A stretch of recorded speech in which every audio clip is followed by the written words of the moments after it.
Chapter 2078. She heaved a sigh of relief. She put a piece of meat into each of their bowls and urged them. Okay. Let's eat. It's not the first time you've met, so don't be so polite. She diligently poured a bowl of soup for Muyaja as she spoke. Muyaja's expression finally looked better. Gongjie looked around the dining table. Finally, his gaze landed on a delicate-looking plate of diced cheese chicken. He tasted it, and found that it tasted pretty good. He exclaimed in admiration. Your culinary skills are really impressive. To think that I even suspected that you were bragging. Now I take back my words. Just because of your hurtful words, there won't be another meal after this one. Yu was implying that he was never going to cook for him again. Gongjie expressed his grievance and protested. However, Yu smiled elegantly and said, Your protest is overruled. Yin Shishir noticed that Gongjie was getting more and more diligent. She secretly observed him and realized that he was more interested in diced cheese chicken. However, this was the first time Yu had made this dish. She wondered if the little guy had invented it, or if he had learned another famous dish. Hence, she could not wait to try it. It tasted pretty good. The cheese was extremely fragrant and soft after being cooked. Together with the diced chicken, the aroma overflowed with a single bite. She immediately scooped a spoonful and fed it to Muyaja. She encouraged him. Try it. It tastes pretty good. Muyaja had never tried this dish before. He always kept a distance from things that he had never tried before. Although diced cheese chicken looked pretty good, he had never tried it before. Hence, he only cared about eating things that he thought were delicious. Seeing that she was about to feed him, Muyaja turned his face to the side with a cold expression. It was a textbook example of a tsundere.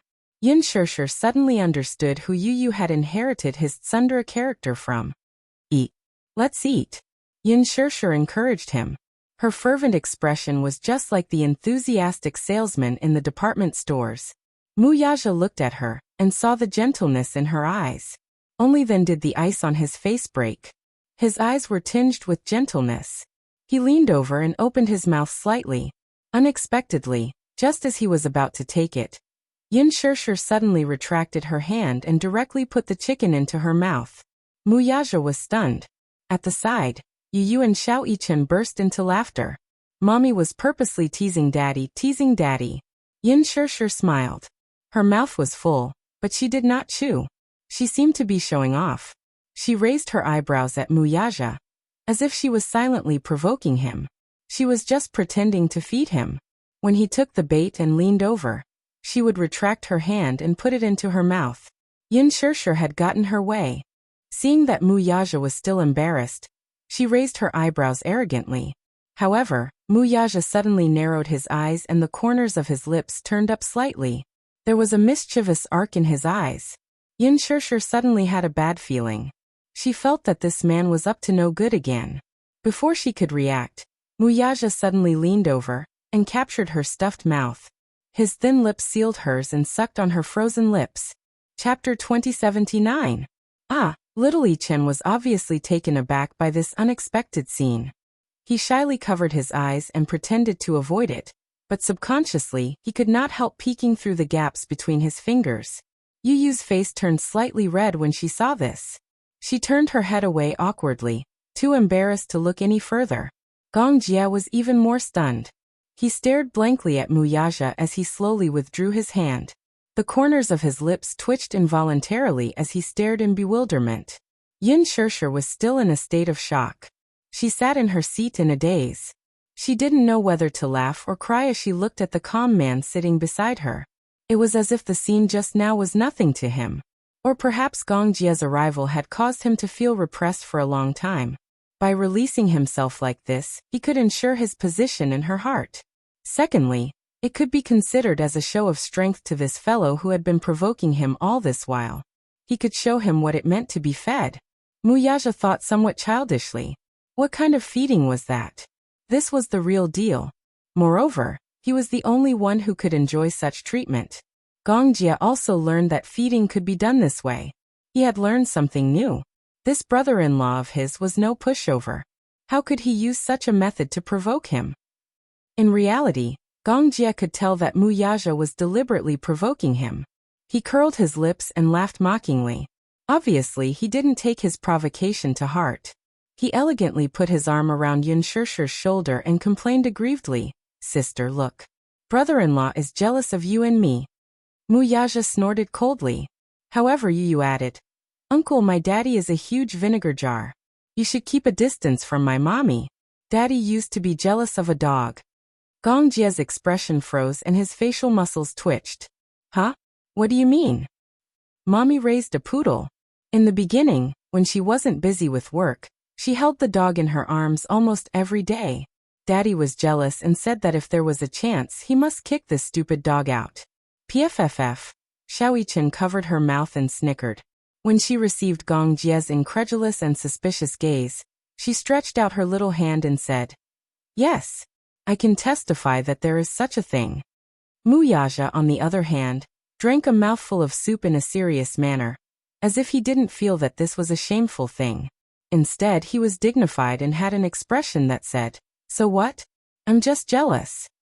Everyone fell silent. In fact, Xiaoyichen really wanted to say, what did she mean by daddy is a super big vinegar jar? You too? You were just as jealous of that dog as daddy was. You also said that you wanted to kick that dog out of the house. You were the one who said that. And uncle, you're also a jealous demon, okay? The whole family was like this, and he was the most normal one. After dinner, Gong Jie didn't plan to stay any longer. He still had things to do and had to leave for North America the next day. He needed to make some adjustments today, so he was in a hurry to leave after dinner. Yun Shishir offered to send him off. Mu Yaja looked displeased. Fortunately, Yu understood and immediately pulled Mu Yaja and Xiaoyichen out for a walk. Yun Shishir walked Gong Jie to the door and said with a smile, "Xiao Jie, did you have fun today?" Chapter 2080. Yun Shishir blushed and said, "In the future, you can come and play with me when you're free. I'll bring you around. There are still many fun places to visit." "Forget it. Look at how jealous brother-in-law is. I'm afraid there won't be many opportunities like this in the future. Why bother with him?" Yin Shishir was annoyed. Gong Jie was silent for a moment. Suddenly he said slowly, "Brother-in-law is a born aristocrat. He should have been born with a golden spoon in his mouth and be loved by everyone." During dinner, he observed this man from a close distance. Even during dinner, his every movement was noble and elegant, just like a gentleman. Only a born aristocrat would be like this. The Gong and Mu families were different. The Gong family was a huge interest group with a vast territory. It was one of the top wealthy families in the world. The Mu family was a century-old aristocrat. Their family had stood tall for 100 years, and their glory had lasted for half a century. This was unprecedented and would not be replicated in the future. Even the change of a dynasty in 100 years was nothing. Moreover, it was not easy for a family to last for 100 years. Probably since he was born, he did not have to worry about food or clothing. The arrogance in his bones was like that of royalty. He was worried that his sister would be wronged if she was with him. However, he had no right to interfere in matters of the heart. There was no leeway. Gong Jie's lips curled into a smile. Suddenly, he grabbed her by the back of her neck and planted a kiss on her forehead. "Sister, if brother-in-law bullies you, just give me a call anytime." Yin Shishir was speechless. She was stunned for a moment and laughed. "All right, Xiaojie. Don't worry about this." "How can I not worry about sister's matters?" Yin Shishir was helpless. She felt warm and complicated at Gong Jie's protection. She only urged him. "It's late. You should go home. Remember to rest early." "Okay. Good night, sister." Gong Jie smiled and got into the car. The car sped off. Yin Shishir watched the car leave and turned to go home. After leaving Xiangti Walk, the Mercedes-Benz drove to the provincial road. Finally, it stopped at a remote place by the roadside. Gong Jie alighted from the car and took out a cigarette box. With a flick of his wrist, a cigarette popped out. He casually held it in his mouth and lit up the cigarette with a lighter. Smoke rose in spirals, and sparks flickered in the dark night. Not long after, a jeep followed closely behind and stopped at the side. After the engine was turned off, there was no movement. With a cigarette in his mouth, Gong Jie slowly stuffed his hands into his trouser pockets and strolled to the side of the car. He lifted his long leg and kicked the car door fiercely. His strength was especially fierce. With just one kick, the car door was slightly dented. "Get down here," he ordered coldly, and the car door was immediately pushed open. Then a few well-trained bodyguards came out and stood in a row. Gong Jie sized them up expressionlessly and asked coldly, "Who sent you?" Everyone was silent, not making a single sound. "Answer me." Gong Jie snorted coldly. His gaze was extremely dangerous. "You have been following me since the day." Second young master, we are under the orders of the chief to be on standby at any time, and to keep an eye on any possible danger around you. This is the chief's order. We are protecting you. Chapter 2081. Are you sure this is protection and not surveillance? To him, this was not protection but surveillance. He did not like the feeling of being watched. The bodyguards' expressions froze. One of them replied obediently, "The leader doesn't have any other intentions. He's just worried that you've offended Alman, and might be pursued and assassinated. That's why he sent us to guard you." Gong Jie's expression softened slightly. A while ago, he had indeed offended the leader of an arms group. The cause of the incident was that he had ruthlessly taken a large portion of the Middle East market from the hands of the arms group tycoon. Taking away a piece of fat meat had undoubtedly angered him. In the arms market, ecological balance was also very important. Today, although the Hurricane Group was already a dominant company, strictly speaking, there was still a 30% share of the market outside. This was not because the Hurricane Group was not capable enough. In fact, Gong Xiaoying had the ability to take the last share under his name. However, the arms market was quite fertile. This 30% market share already included the governments of various countries, as well as many large and small arms groups. If Hurricane Group were to occupy 90% of the market share, it would be a true monopoly in the truest sense of the word. Hurricane Group was bound to be an eyesore to many eyes, and danger lurked everywhere. In order to maintain ecological balance, the Hurricane Group let go of this ambition and took a step back to protect the overall situation. However, a while ago, Gong Jie had snatched a piece of fat meat from the hands of an arms group leader. Gong Xiaoying was worried that he would be in trouble if he was so arrogant. So he sent more people to secretly follow him. Gong Xiaoying thought highly of Gong Jie. The reason why he thought highly of him was not only because of Gong Jie's own ability, but also because of another very important reason. That was, Mu Qingqing's blood flowed in his body. Mu Qingqing was the woman that his father loved the most. He had devoted his entire life to her. This woman definitely occupied the thickest and most important part of his father's life. Because of his mother as their flesh and blood, his father had poured a lot of effort into him. Gong Jie had returned to the Gong family when he was 9 years old.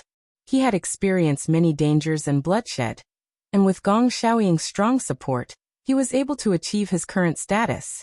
Therefore, Gong Xiaoying's heart was extremely biased towards him. However, he was worried that since Gong Xiaoying had sent so many people to guard him, it was inevitable that he would discover some clues. If he discovered the existence of his sister, then it would be a little troublesome. His sister was very happy now. Even if he didn't want to admit it, she had a happy family now. She was simple and happy. He couldn't bear to break this peace. When he thought about how these guys had been following him for so long, they must have grasped Yun Shishir's whereabouts. He questioned, "Just pretend that you don't know what happened today, do you hear me? If my father asks about it, just tell him that I'm resting in the hotel." Second young master, what do you mean by this? Gong Jie grabbed one of them by the collar and said coldly, "Just pretend that you don't know about that woman's whereabouts today. No one is to disturb her. If I find out that you reported this to my father, I'll kill you." Chapter 2082. His aura was very scary. Just a few words, but it was filled with a hair-raising threat.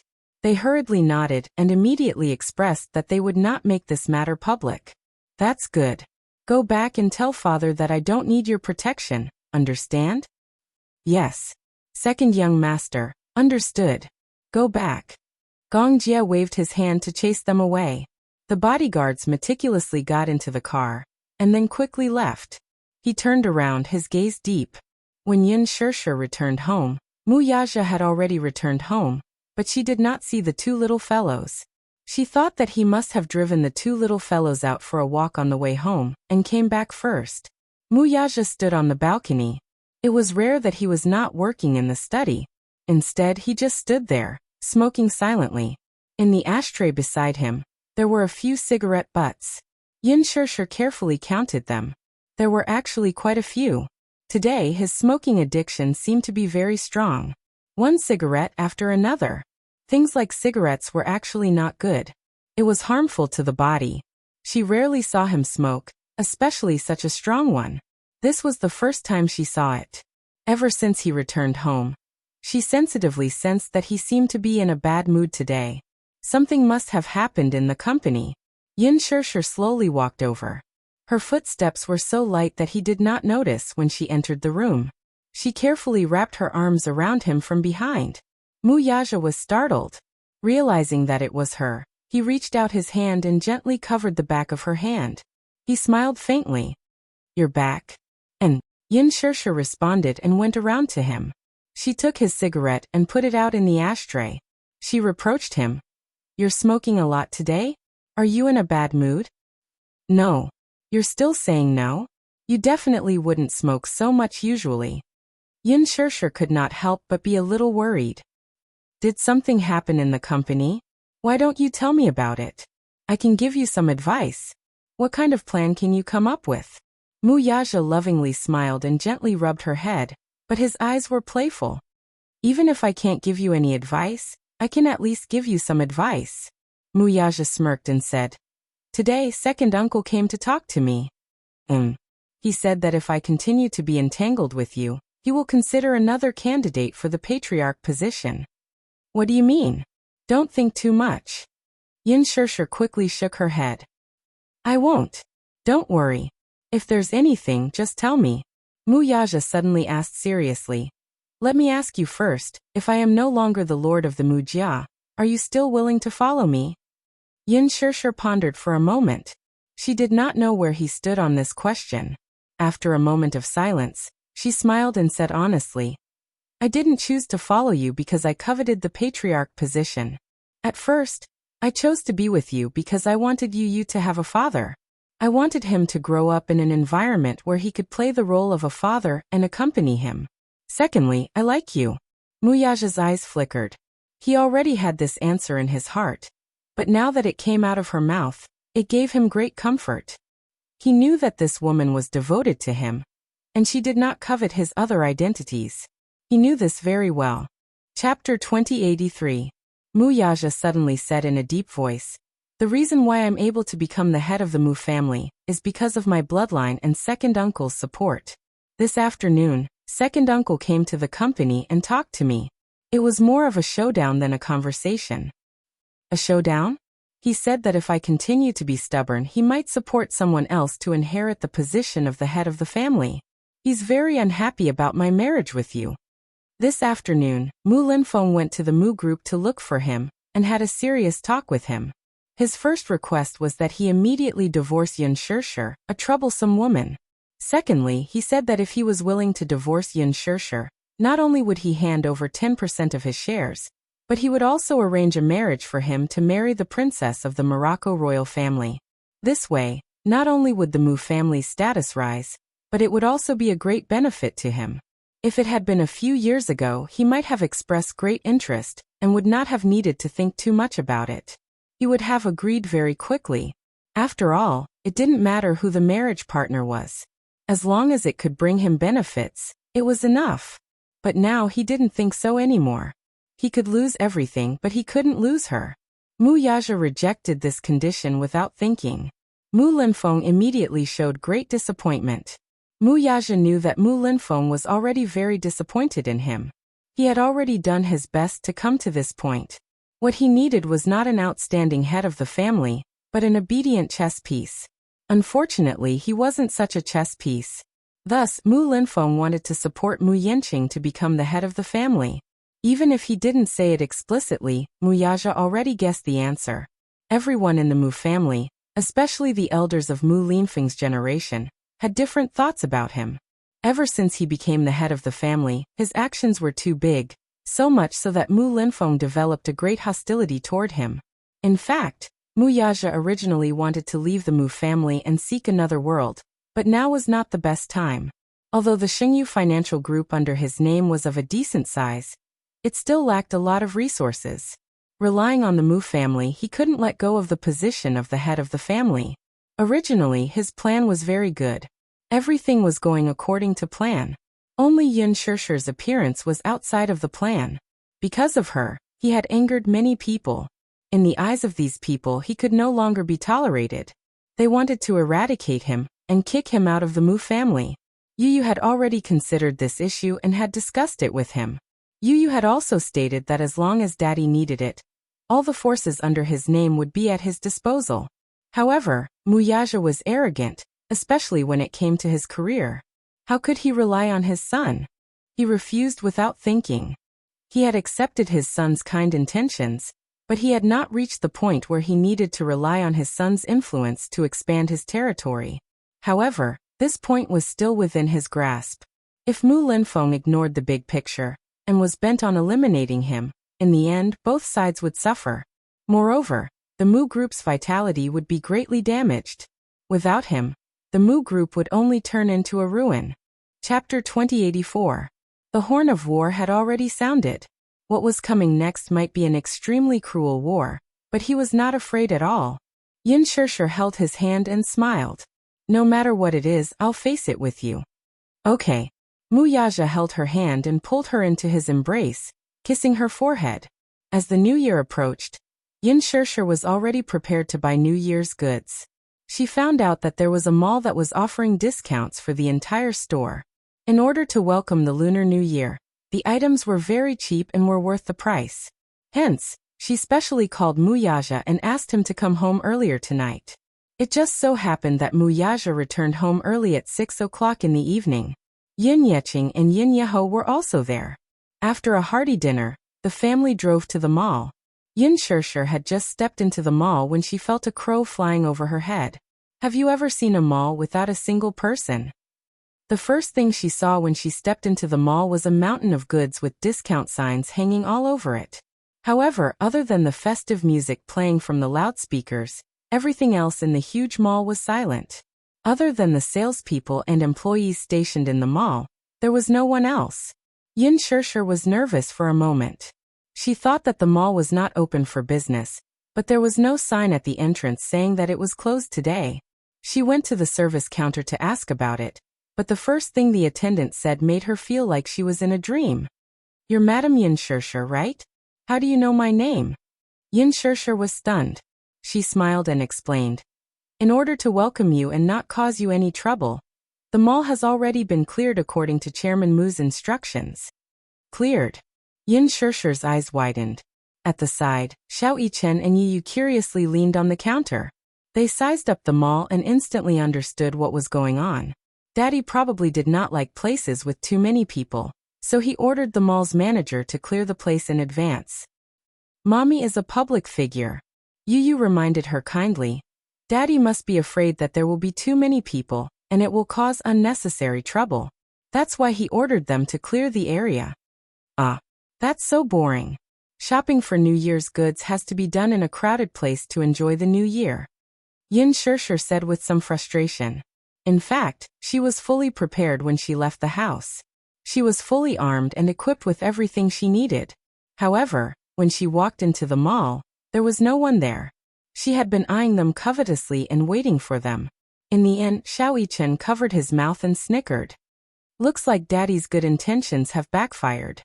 Yu Yu said, Actually, Mommy, this is not bad. After all, if there are too many people, it will indeed bring a lot of trouble. Xiao Yichen added, That's good too. Mommy, we can shop for New Year's goods in peace. Yin Shishir nodded. All right. She wondered if it was worth it for Mu Yaja to clear the place. She had originally found a mall with a higher discount to save some money. If he had paid a hefty price to clear the place, then in the end, wouldn't it be, not saving money but spending money instead? Yin Yeqing walked over and said, This is a small token of appreciation from Yaja. Sure, you're earning a lot now. There's no need to care about such trivial matters. It's rare for the family to gather together to shop. This is the main purpose. Yin Shishir thought that it made sense. That's true. Chapter 2085. Yin Shishir smiled. Holding the little lads in each hand, she said to Muyaja, "Let's go in."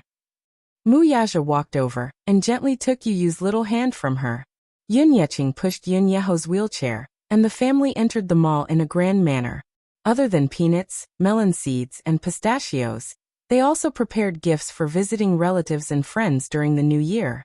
Yin Shishir did not have many relatives, but it was unavoidable to buy some gifts during the festive season. After buying a few big gift bags, Yin Shishir was in high spirits. In the past, the end of the year was the time when she was most worried. She needed money to buy new clothes for the new year, from down jackets to pants to new shoes. It was a huge expense. Every year after the new year, she would be strapped for cash and feel very cramped. Although Yu would receive a lot of red packets during the new year, and some of the wealthier relatives would give red packets of a few thousand yuan each, Yin Shishir had never touched them. Instead, she opened an account in the bank and deposited them. Now there should be a sizable sum in this account.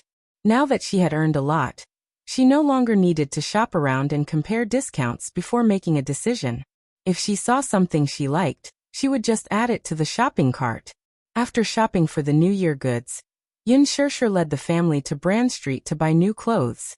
She suddenly realized that Muyaja was very particular about his clothes. Which suit in his closet was not handmade by famous brands? Which one of them did not cost tens of thousands? Although there were many luxury goods on Branded Street, these branded stores paled in comparison to the ones he was wearing. Yin Shishir could not help feeling a little uneasy. She walked to a men's clothing store and carefully probed. "Do you like the clothes here?" She originally thought that he would not like them and reject them in disdain. Unexpectedly, he took a serious look at them and said with interest, "Let's go in and take a look." "Okay."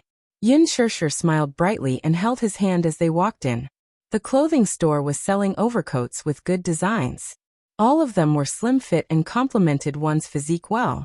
This was especially so for a tall man like Muyaja. Even the supermodels in the fashion shows could not compare to his aura when he put on these overcoats.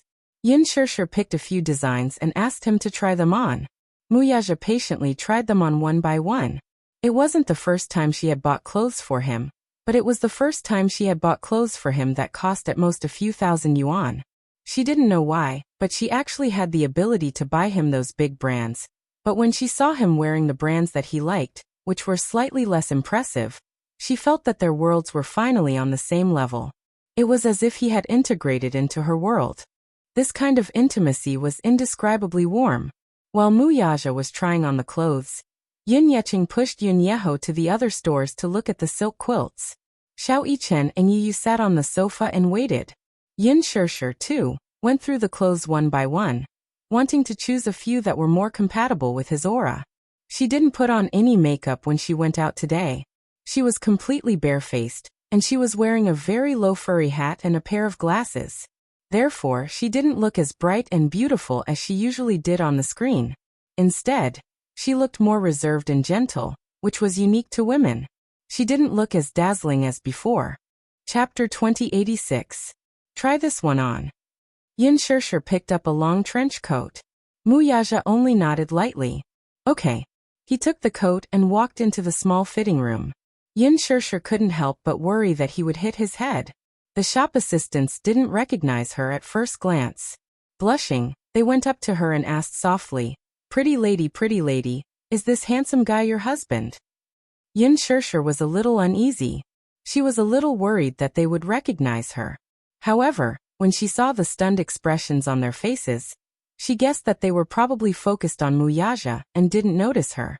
She smiled and said, "Yeah, he's my husband." "Wow. He's so young." "I knew it. I could tell at a glance that they're a young couple." "Don't they say that people in the city get married later? Why are they getting married so early?" Young couple. Yin Shishir's heart was suddenly warmed by this word. She loved this feeling so much. She held his hand openly and said righteously, "This is my husband." This feeling was pretty good. Yu snorted and said to the shop assistants, "My mommy looks very young, but she's already in her 20s. Xiaoyi-chen added, "Yeah, daddy and mommy are almost in their 30s. They're not young anymore." Yin Shishir glanced coldly at Xiaoyi-chen. This guy was marked by the company he kept. After being with Yu for so long, he had learned bad things from him. He was so sarcastic and not cute at all. The shop assistants were shocked by the two little kids' cuteness. They covered their faces and exclaimed, "Pretty lady, are these two little kids your sons?" Yin Shishir nodded. The shop assistants were extremely envious. "Oh my God. They're so beautiful. They look just like those mixed-race celebrities on TV. Look at their big, bright eyes. Especially their eyelashes. They're so long and curly. Yes. If I could give birth to two such cute twins, I would wake up laughing in my dreams." At the end of the day, it all depends on your parents' genes. The beauty is so beautiful, and her husband is so handsome. Her baby must be very beautiful. As salespeople, their mouths were as sweet as honey. Moreover, what they said was also the truth. Yu and Xiaoyi-chen had inherited Yin Shishir's bright eyes and Mu Yaja's handsome features. Therefore, even though they were still young, they could already imagine how handsome they would be when they grew up. Yin Shishir was very satisfied. Any mother would feel happy if her child was praised for being cute. She couldn't help but pinch Xiaoyi-chen and Yu's cheeks and complained, "These two little guys are cute, but sometimes they're mischievous. Sometimes he's very naughty and often causes trouble. This shows that the child is smart. It's better for the child to be mischievous. If he's wooden, he won't be cute." One of the shop assistants stared silently at Yin Shishir for a while and suddenly said in surprise, "Pretty lady, you look like a movie star." She loved watching movies and would often go to the cinema with her classmates after work. However, she said that she looked like a movie star because she would never suspect that the person in front of her was the real deal. Chapter 2087. Moreover, this woman was so gentle. She did not seem like the glamorous celebrities on TV. She did not put on any airs and made people want to get close to her. When Yin Shishir heard this, she was not shocked at all. Instead, she asked calmly, "Who's a movie star?" She already knew the answer. However, she had to face it calmly to avoid suspicion.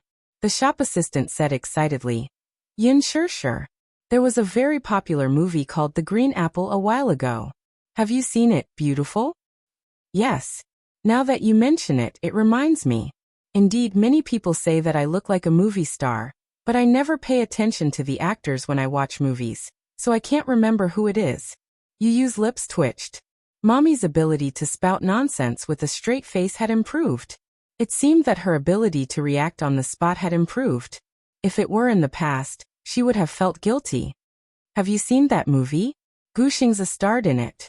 It's amazing." The other shop assistants looked at each other. "No. The movie tickets are so expensive. I can't bear to spend so much money. We're already very busy working overtime. How can we have the time to watch a movie? Xiaolu and I even have a part-time job. The rent has increased again recently. We can't wait to split $1 into $2. The shop assistants smiled as they spoke. Their expressions were light, but Yin Shishir could feel the bitterness in their expressions. More than a year ago, she was probably like these young ladies. Every day, every month, she would have to worry about rent and work hard to make ends meet. The cost of living in the capital was very high. In addition, land prices were not cheap. The rent was already exorbitant. These young ladies did not look like they were locals. They looked like they had come to the capital from other provinces. When they came, they had simple and ordinary dreams. However, after they settled down, they had to work hard for their dreams. At that time, it was the same for her. Her dream at that time was actually very simple. She hoped to have a place that was neither too big nor too small. It did not need to be too big. It did not need to be too big. It had to be 80 square meters, 2 bedrooms, a small study, and a balcony with good lighting. That was already very blissful. She hoped that one day in this bustling city, there would be a lamp lit up because of her. Now his dream had come true, but he still missed the hard times of the past. At that time, although she was living a poor life, It was because of her poverty that even a bowl of hot soy milk before work or a cup of milk tea after work made her feel happy. At that time, happiness turned out to be so ordinary and simple. She was so easily satisfied. However, now that he had everything, he had lost that simple feeling of happiness.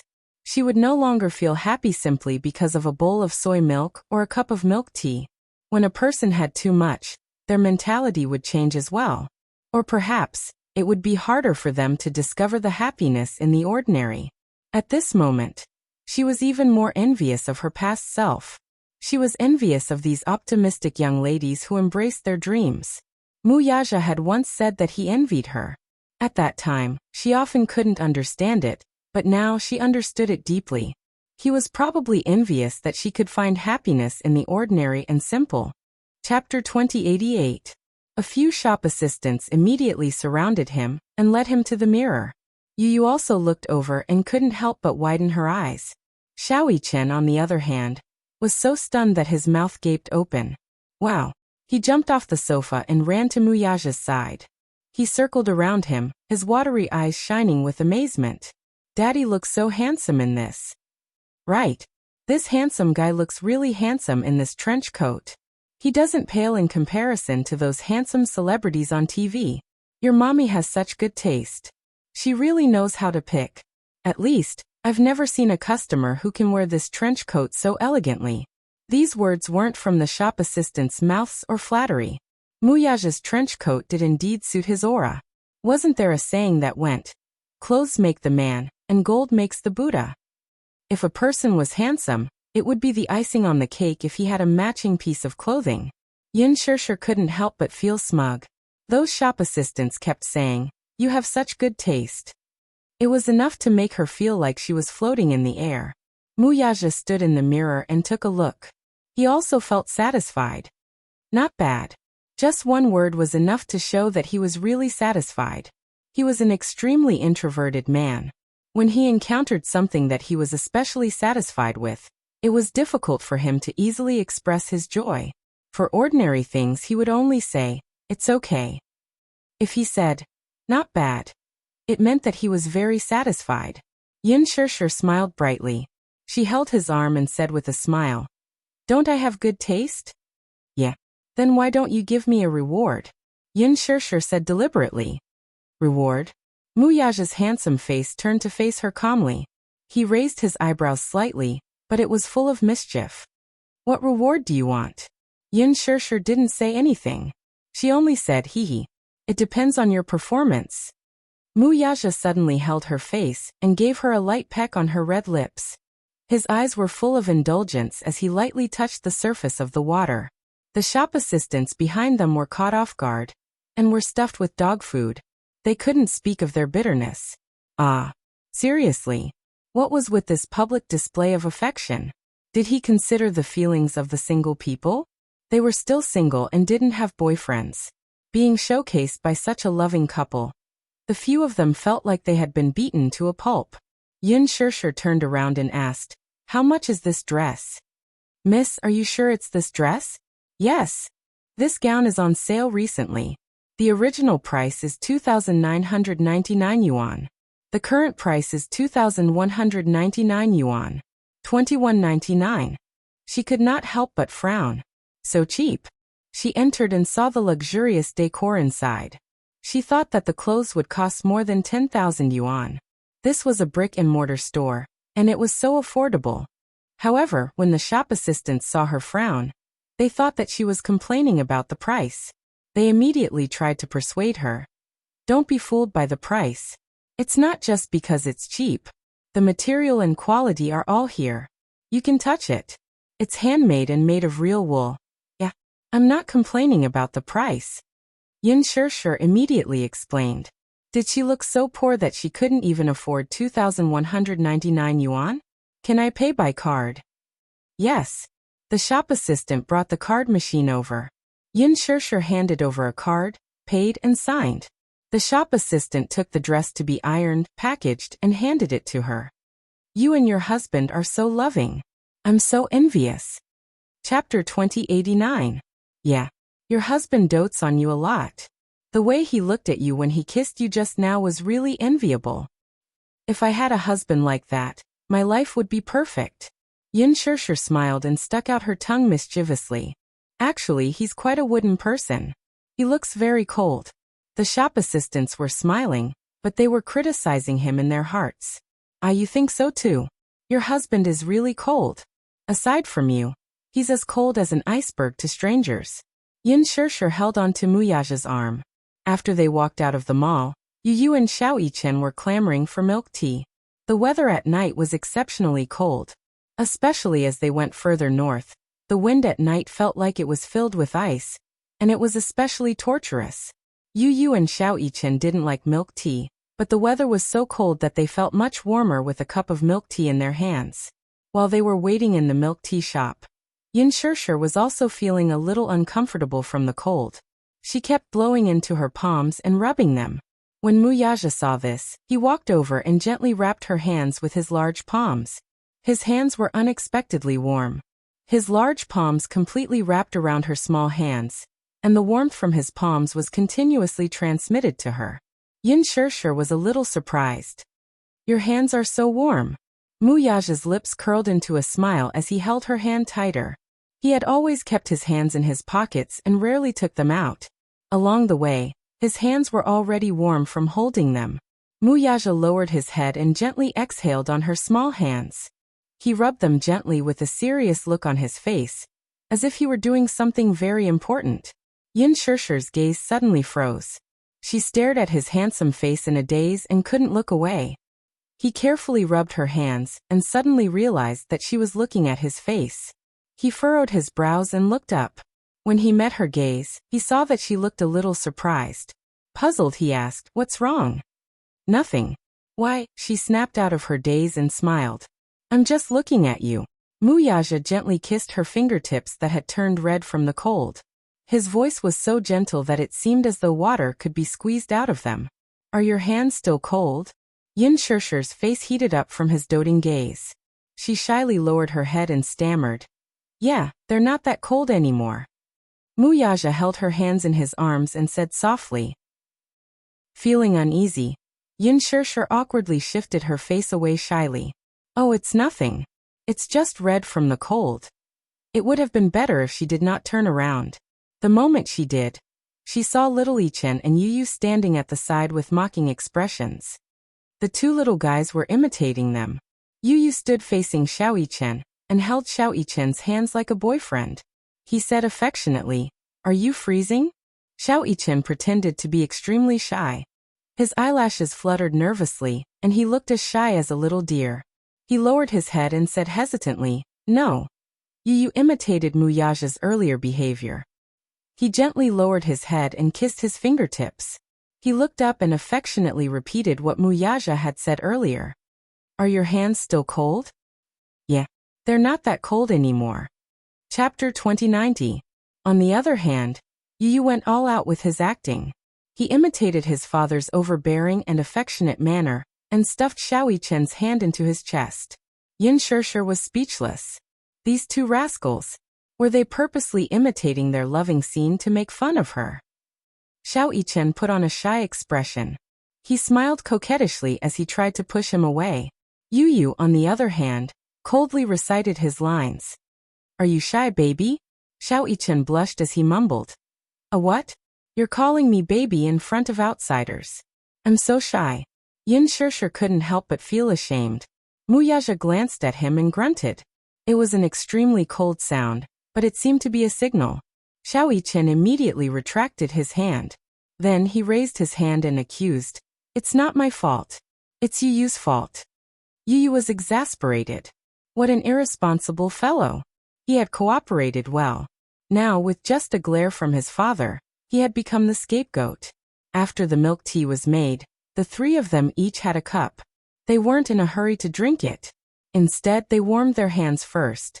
As for Muyaja, he, on the other hand, followed behind them, in charge of carrying all kinds of bags. The three of them, on the other hand, were in charge of giggling and chatting. Yu turned around and glanced at Muyaja, who was carrying all the bags in his hands. He couldn't help but cover his mouth and snicker. He didn't forget to take pleasure in his misfortune. Daddy, you're working so hard. You're just like a little follower. A certain big boss, who was described as a little follower, glanced at him coldly and snorted arrogantly to express his displeasure. Yin Shirshir and Xiao Yichen also turned around and looked sympathetically at Muyaja. Xiao Yichen, on the other hand, appeared very humane and gently consoled him.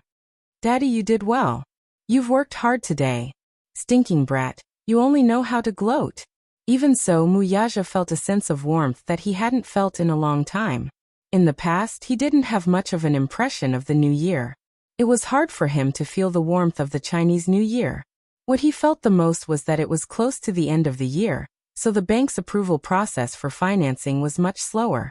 All the rhythms began to become hurried and hurried. Many employees had applied for leave. The atmosphere on the street also became jubilant. However, it was as if all of this had nothing to do with him.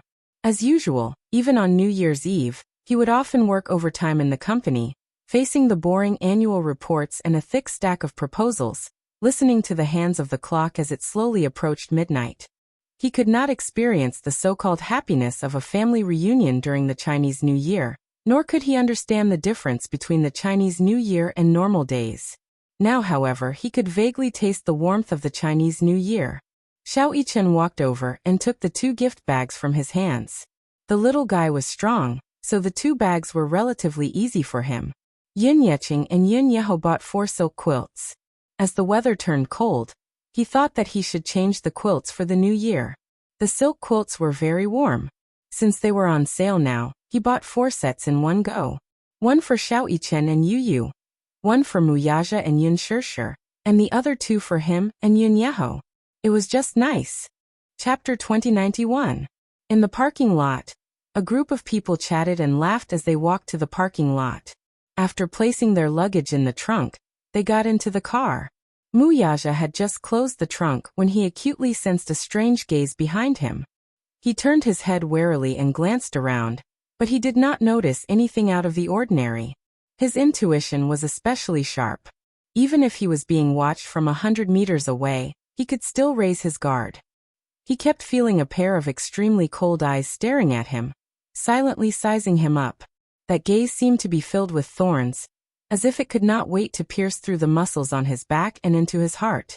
It was also like a venomous snake eyeing its prey. However, the parking lot was extremely dark. There were some problems with the lights in a few places. They flickered on and off, blinding one's eyes and obstructing one's line of sight. However, that sudden stare still lingering in her mind. Yin Shirshir noticed his strange expression, and could not help but feel a little nervous. She thought that some paparazzi had noticed him looking up and was squatting down to secretly take pictures, so she asked anxiously, "What's wrong?" "Nothing." Muyaja neatly tidied up and escorted them into the car. After the car slowly drove away, a person slowly walked out from a dark corner. Judging from the figure, it was a petite woman. She was dressed in a cold black robe, and a large hat covered her head, revealing only half of her incomparably ferocious and terrifying face. An extremely strange aura continuously emanated from the woman's body. It was gloomy, terrifying, and filled with the aura of death. Especially that pair of eyes, which were especially ferocious and vicious. It was as if she had returned to the human world from the gates of hell. She was neither human nor ghost, and there was not a trace of life in her. She watched the car leave before slowly turning around and disappearing into the darkness. These few days, Yin Shirshir stopped all her work and focused on tidying up the house. Since it was the end of the year, it was time to tidy up the house a little and decorate it with a festive atmosphere. The Yin family's tradition was to do a thorough cleaning during the new year. Muyaja originally wanted to hire a servant, but Yin Shirshir said that since it was rare for her to rest, she should take advantage of the break to do it herself. After all, this was her own home. With Yu Yu's virtuous little helper, Xiao Yichen also raised his hand and volunteered to participate in the cleaning. Yin Shirshir thought about it and decided that the cleaning would take at most a day. It wouldn't be too tiring. The 3rd and 4th floors were not commonly used. As long as the 1st and 2nd floors were cleaned, there would be no problem. It was easy to say, but when it came to cleaning, she felt the sadness in it. Speaking of which, It was no wonder that those rich people who knew how to enjoy themselves would rather choose a large bungalow than a villa. Those who bought a villa mostly hired servants. Due to the structure and overall structure of the villa, there were a lot of blind spots in the villa, especially the corners of the stairs. It was easy for dust to accumulate on every step, and the vacuum cleaner was not of much use. After tidying up a few rooms, Yin Shirshir was so tired that she could not straighten her back. She was so tired that she was panting. She took a break from work and slacked off. Chapter 2092. Seeing Yin Shirshir slumped on the sofa, he snickered at her misfortune. Mommy is so disappointing. You're actually slacking off. With that, he walked to the balcony as if he was floating. Yin Shirshir also hated herself for being so disappointing. She looked at the diligent little fella and saw that he had been busy all this time. He didn't even have time to catch his breath, but he didn't look tired either. On the other hand, Xiao Yichen saw that Yin Shirshir was slumped on the sofa and also collapsed into a ball. Mommy, I can't take it anymore. I'm so tired. Xiao Yichen was listless. He never did housework. Usually he would follow behind Yu and help out a little, but it was only light chores. Yu rarely assigned him heavy tasks. When the cleaning started, the three of them sat down seriously, assigned tasks, and divided the responsibilities. Yin Shirshir was in charge of collecting and dusting. Xiao Yichen was in charge of cleaning the windows, and Yu was in charge of washing the clothes and mopping the floor. At first, Xiao Yichen was full of confidence. Wasn't it just cleaning windows? When he was serving in the military, he had gone through all kinds of hardships and tiredness. Cleaning windows was underestimating him. However, when it was time to do it, he looked at the row of floor-to-ceiling windows on the second floor. He was so shocked that his jaw almost dropped to the ground. There were so many windows. He didn't notice it when he was living here, but when he paid special attention during the cleaning, he realized that there were more than 30 windows on the first and second floors. Oh my God! What did that mean? The first floor was still okay, but the second floor was full of floor-to-ceiling windows. As he cleaned the windows one by one, he felt as if the sky was about to collapse. Yu noticed his ashen face and said faintly, "What's wrong? Are you scared?" Just now, someone was saying confidently that cleaning windows was a piece of cake. We haven't even started and you're already backing out? What are you talking about? Xiao Yichen puffed up his chest confidently and volunteered. Give me a day. I promise I'll wipe it clean. Yu snorted in disdain. Then, she glanced at the tools in his hands and said coldly, You're not allowed to use these tools. They won't be clean. Put on gloves first, get a basin of hot water, dissolve the soap, and wipe it all over with a rag. When it's dry, wipe it with a newspaper bit by bit. That's the only way to make it clean. Xiao Yichen opened his mouth in surprise. Newspapers? If I use your tool to wipe it, it will leave a mark. As someone with OCD, I can't stand it. As he spoke, Yu patted him on the shoulder and said, All the best. Then he went downstairs. Xiao Yichen gulped, then rolled up his sleeves and started working according to Yu's instructions. At first, the work was done step by step, so it wasn't too tiring. However, when it came to the last step, he leaned on the windows and wiped them with a newspaper bit by bit. After just 10 windows, he felt as if he was about to be crippled. After Xiao Yichen finished wiping the 10 windows, he floated down like a ghost and collapsed on the sofa. He felt as if he was a crippled prince. He was so tired. It was more tiring than doing 10 sets of push-ups at once. When Yu saw him lying down, she thought that he had successfully completed his task and ran upstairs to check.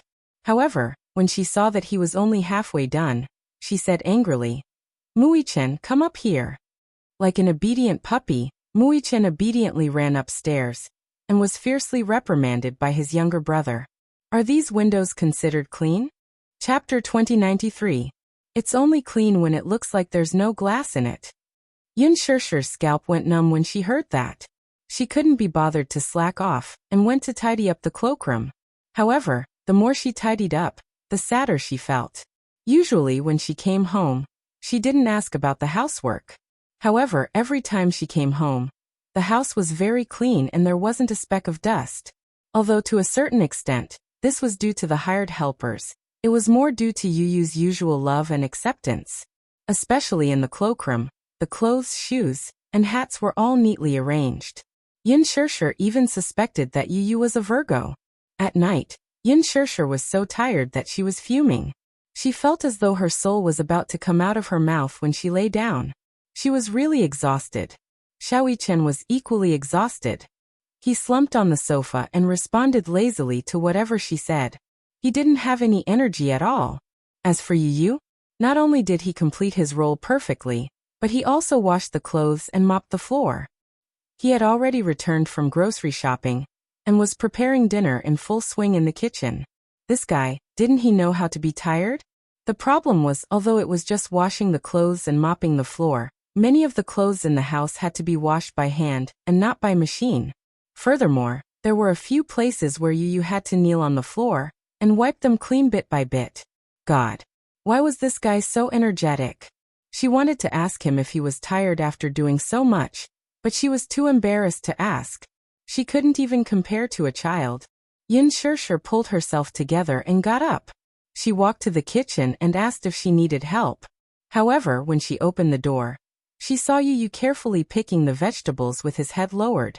She felt a mix of emotions when she saw the fine beads of perspiration on his forehead. This child, he was obviously very tired, right? How could anyone have so much energy, let alone a child? After doing so much housework, he must be exhausted. Now he still had to prepare dinner for them. For a moment, Yin Shirshir felt extremely sad. She was both touched and ashamed. She immediately walked over to take over the work from him. Yu Yu's next sentence hit her hard. Mommy, you'd better lie down on the sofa obediently. Don't cause trouble. Yin Shirshir. Her heart broke slightly and she explained, I'll give you a hand, okay? I'm pretty good at picking vegetables. Yu Yu said in disdain. I won't let you touch the kitchen. Once when you were cooking, you didn't even pick out the ingredients properly, and it affected the taste. Yin Shirshir felt as if thousands of arrows had pierced her heart. She moved a small stool over and sat down. Yu Yu didn't want her to interfere, so she sat quietly by his side and accompanied him. Yu Yu was very careful when picking the vegetables. Even if it was a small cluster of yellowed leaves, he would still pick them out. He could also easily distinguish between the tender and old vegetables. Yin Shirshir suddenly felt bad. Yu Yu, you've been busy the whole day. It must be tiring, right? Yu Yu grunted and glanced at her. However, he saw that her eyes were full of heartache. He couldn't help feeling touched and stopped what he was doing. Mommy, Yu Yu isn't tired. How can you not be tired? Chapter 2094. It's a little tiring, but Yu Yu doesn't feel aggrieved at all. Yu Yu smiled gently. His eyes seemed to be filled with fragments of moonlight, warm and moving. It's a blissful feeling to protect your home with all your heart. When they first moved into the new house, Mu Yaja assigned a group of servants to clean the house and make it look brand new every day. At first, Yu Yu was happy to be free. Who would want to work? He let the servants do all the dirty and tiring work, and he was happy to be relaxed and carefree. However, Yu Yu gradually realized that the house was much cleaner, and he was much more relaxed. However, he also gradually realized that it seemed to lack a little liveliness. It was like a hotel. It was clean and tidy, but it didn't feel warm at all. Hence, in the end, he tidied up the bedroom, living room, bathroom, and study where Mommy and Daddy lived. Only in this way could one feel the warmth of home. However, Yu Yu didn't feel tired at all. Especially when he was washing Mommy and Daddy's clothes. He felt a sense of warmth spontaneously. Taking care of a home seriously gave him great satisfaction. Perhaps if it were an ordinary person, they probably wouldn't be able to understand such a feeling. However, for a child who was born with a lack of security, this could more or less make up for some of the uneasiness. Yu Yu smiled and said, Mommy, I feel very at ease with you accompanying me like this. Yin Shirshir's heart warmed. She raised the corner of her mouth and gently stroked his head. Suddenly, her cell phone rang. She took out her cell phone, but the screen showed an unfamiliar number. She thought that it was a harassing call and immediately hung up. A few seconds later, her cell phone rang again. She pressed the answer button. Hello? Who is it? Is this Yin Shirshir? An unfamiliar but steady man's voice came from the other end. From his voice, she could tell that he was about 50 or 60 years old. From his tone, she could tell that he was a rather steady and mature man. She was secretly shocked. His voice sounded very unfamiliar. At least she didn't know this man. However, this person directly called out her name, so she was a little surprised. How do you know my name? You must be surprised to know your name, right? Hee. Your name reverberates like thunder in my ears. She didn't know what this man meant, but he sounded like an enemy rather than a friend. There was a hint of mockery and sarcasm in his tone. In short, it gave people a particularly uncomfortable feeling. You also heard a voice. Even though she didn't hear the words clearly, she could vaguely feel that it wasn't a friendly person. He stopped what he was doing and looked at her. Yin Shishir's voice turned cold. Since he wasn't being polite, she naturally wouldn't put on a friendly attitude. Her tone was also very cold. Who exactly are you? I'm Yaja's uncle. I'm calling you because I want to invite you to my house as a guest. I have something important to discuss with you. Invite her to the Mu family. It felt like nothing good was going to happen. Yin Shishir naturally wouldn't go there rashly. She said coldly, You invited me to the Mu family for no reason. Why do I feel like it's a trap? Chapter 2095. Mu Linfeng had the ability to infuriate someone. She was furious when she heard that, but she did not show any mercy. I've always paid attention to etiquette when it comes to elders. I admit that I'm not a lady from a prestigious family, but I know basic etiquette. However, the problem with respecting your elders is that you don't respect your elders and take advantage of your seniority. How can I respect such an elder willingly? Don't do to others what you don't want done to you. I'm sure you understand such a basic principle, right? There was silence on the other end of the line. Only the sound of Mu Linfeng's heavy breathing could be heard. Suddenly, a sneer came from the other end. He was so angry that he laughed out loud. You don't have any other skills, but you do have a sharp tongue. However, I'm not in the mood to talk about other things with you right now. Right now, I have something important to discuss with you. Inviting you to the Mu residence is just a polite excuse. I'm being polite to you out of consideration for my nephew's reputation. If you continue to pester me endlessly, I won't be so polite anymore. Uncle, what are you saying? What do you mean I'm pestering you endlessly? I've never pestered you endlessly, have I? You guys, on the other hand. Mu Linfeng did not have the patience to hear her out. He coldly interrupted her and rudely said, Cut the crap. Come over right now. I'll text you the address later. I hope to see you in half an hour. As for the details, we'll talk about it when we meet. I won't go. Even if I do, I'll wait for him to come back first. Yin Shishir's attitude was firm, but compared to Mu Linfeng, who had been in the political world for many years and had experienced many bloody storms, she was still lacking. Mu Yaja's swift and decisive methods had more or less inherited some of his father's style. Her tyrannical nature naturally caused him to be displeased. Miss Yin, don't be so fierce with your words. We're not ferocious tigers and fierce beasts. We can't eat you, nor will we do anything to you. Don't worry. I asked you to come over to discuss matters and not to play dirty tricks with you. As for Yaja, I've already called him, and he'll be here soon. I hope you won't refuse a toast only to be forced to drink a forfeit. With that, Mu Linfeng hung up abruptly.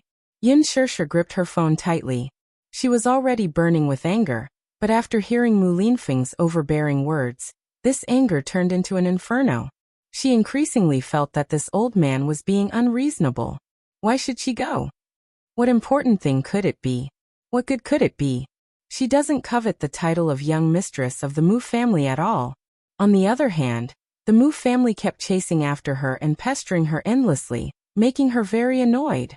Thinking of this, she sneered. That's fine too. She had yet to meet the Mu family after all this time. Since Mu Linfeng had personally invited her today, how could she not go? Go. At the same time, he explained everything clearly. Whether it was pleasant or unpleasant, he had to make everything clear so that he wouldn't be annoyed in the future. Yin Shishir was prepared to lay her cards on the table.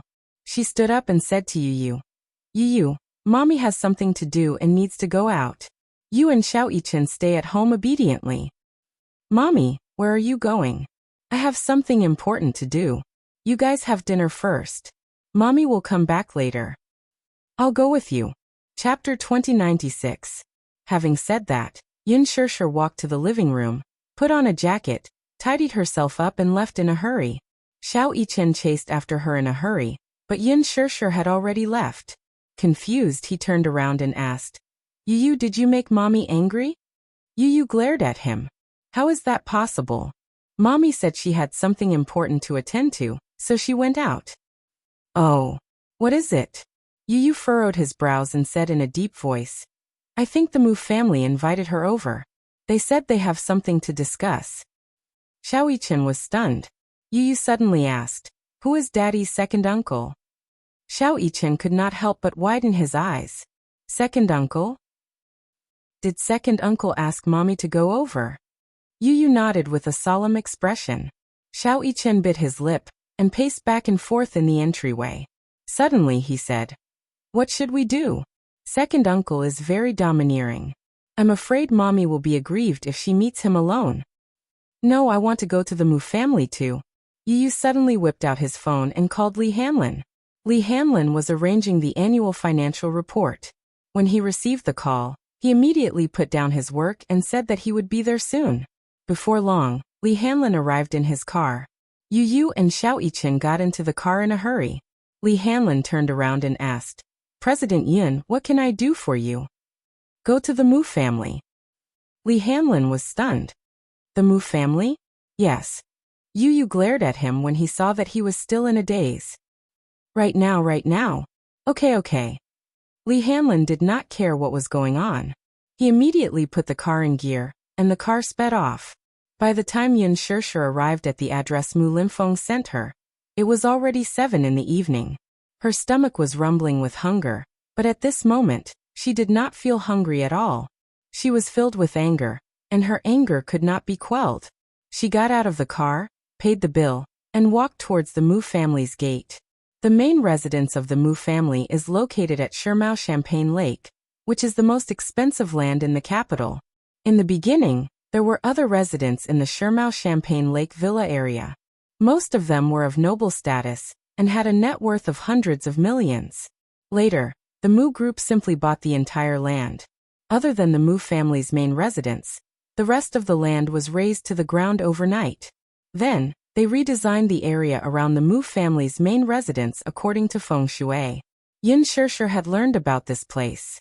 The average price was 500,000 yuan per square meter, which was shockingly expensive. When she reached the door, she was stopped by the bodyguard stationed at the door. Yin Shirshir said directly, The Mu family invited me as a guest. You just have to inform them. The bodyguard made a phone call to understand the situation. Finally, he let her go. She was almost unimpeded all the way. Finally, she stopped at the entrance of the Mu family's residence and took a deep breath. Speaking of which, it was her first time visiting the Mu family's residence. Initially, the Mu family's residence gave her the impression that it was incomparably majestic. Just like her impression of the Mu family, the design of the main residence was in a classical Chinese style. There were artificial mountains, flowing water, pavilions, terraces and pavilions. Even the style of the villa was renovated. It was extremely grand and imposing. Yin Shirshir clenched her fists. She calmed herself down and calmed down a little. Chapter 2097. However, since she was already here, why not take advantage of this opportunity to lay things out and make things clear? She sucked in a deep breath of cold air, clenched her fists tightly, and slowly stepped inside. When she stepped into the main hall, even though she was mentally prepared, she was still shocked by the majestic array of people in the hall. The seats in the main hall were filled with people. There was no need to think about the identities of these people. Just from their thunderous auras, one could tell that they were not to be trifled with. In particular, the two people sitting at the head of the table were even more unusual. One of them was Mu Linfeng, and the one sitting beside him was Mu Shumin. She had a good memory and remembered both of them, especially Mu Shumin. They had met a few days ago, and there was quite a bit of resentment between them. As for Mu Linfeng, he should be the one who came to the engagement ceremony. Yin Shirshir's thoughts were clear. Thinking about it carefully, she immediately realized that the man who had spoken to her over the phone earlier was probably this Mu Linfeng. They had met at the engagement ceremony, but it was difficult to recognize the voice on the phone, so she was not familiar with it. However, once they met, she figured things out. Although she did not know the identity of the person sitting at the head of the table, Mu Linfeng's aura was especially different. One could tell at a glance that he was of noble status. This man gave off an extremely steady and old-fashioned aura. In one aspect he was very similar to Muyaja. He had a dignified aura that was deep and reserved. However, the dignified look in his eyes was something that could only be achieved through countless bloodbaths. Only those who truly wandered in the world of fame and wealth and stood at the center of power could have such a shocking aura. One look and one could tell that he was from a military background. Hence, even though he was a little older, he still looked very energetic. He was wearing a tang suit that was ironed to perfection. Sitting at the head of the table, his back was ramrod straight, and his gaze was sharp like an eagle's beak, sharp and threatening. The servant brought a stool over and placed it beside her. However, it gave off the feeling that this stool was not meant for a guest, but for a criminal who was about to be judged. The seating arrangement is also very particular, especially for a big family like the Mu Jia. They pay more attention to the details. Yin Shirshir glanced at the seat, but was not in a hurry to sit down. She laughed coldly and looked around. Even in the face of such a scene, she did not reveal the slightest bit of satisfaction or fear. She looked straight into Mu Linfeng's eyes and questioned coldly, "Is this how the Mu family treats its guests? Forgive me for being blunt, but it's very insincere." Mu Linfeng smiled when he heard this. This girl was young but had a big mouth. She wasn't afraid at all in front of so many people. Instead, she was frank and honest. This reminded him of Yin Tianyou's small family. Surprisingly, there were some similarities between the mother and son. For example, their calmness in the face of danger was very similar. Mu Linfeng signaled with his eyes. The servant immediately walked over with trepidation and adjusted her seat to the guest's seat. Yin Shirshir then smoothed her clothes and calmly sat down. The servant served her tea and politely retreated. Yin Shirshir took a sip of tea, but was not in a hurry to speak. Chapter 2098. Yin Shirshir took a sip of tea, but was in no hurry to speak. She had been invited, so there was no need for her to speak. Moreover, he was the one who had invited her over for a negotiation. So she naturally had to listen patiently to see what was the big deal. Apart from a few powerful figures in the Mu family, and some powerful shareholders of Dishing Financial Group, there were also some elderly elders present. It was obvious that this was a hangmen banquet. If it were anyone else, their legs would have trembled, and they would have even stuttered when speaking. However, Yin Shirshir was not afraid at all. Since the Mu family had invited her, she did not have to worry about what they would do to her. On her way there, she gave Mu Yajo a call, but it was answered by Minyu. He told her that the chairman was in a meeting and could not take the call for the time being, so he asked her what was the matter. Yin Shirshir smiled and said, "Tell him to go straight to the Mu residence after work. I'll wait for him there." Okay. It seemed that Mu Yaja still did not know about this. Was Mu Linfeng trying to bewitch her? However, she was not worried. Apart from some of the more senior elders present, there were also some unfamiliar but young faces.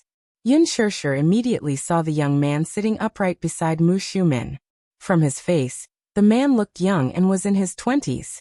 From his facial features, she could vaguely make out some resemblance to Mu Yaja, especially his eyes and nose, which were very similar.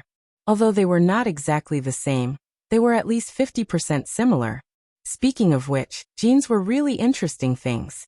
Although Mu Yichen's facial features were very similar to Mu Yaja's, the aura he exuded was not at all comparable to Mu Yaja's arrogant aura.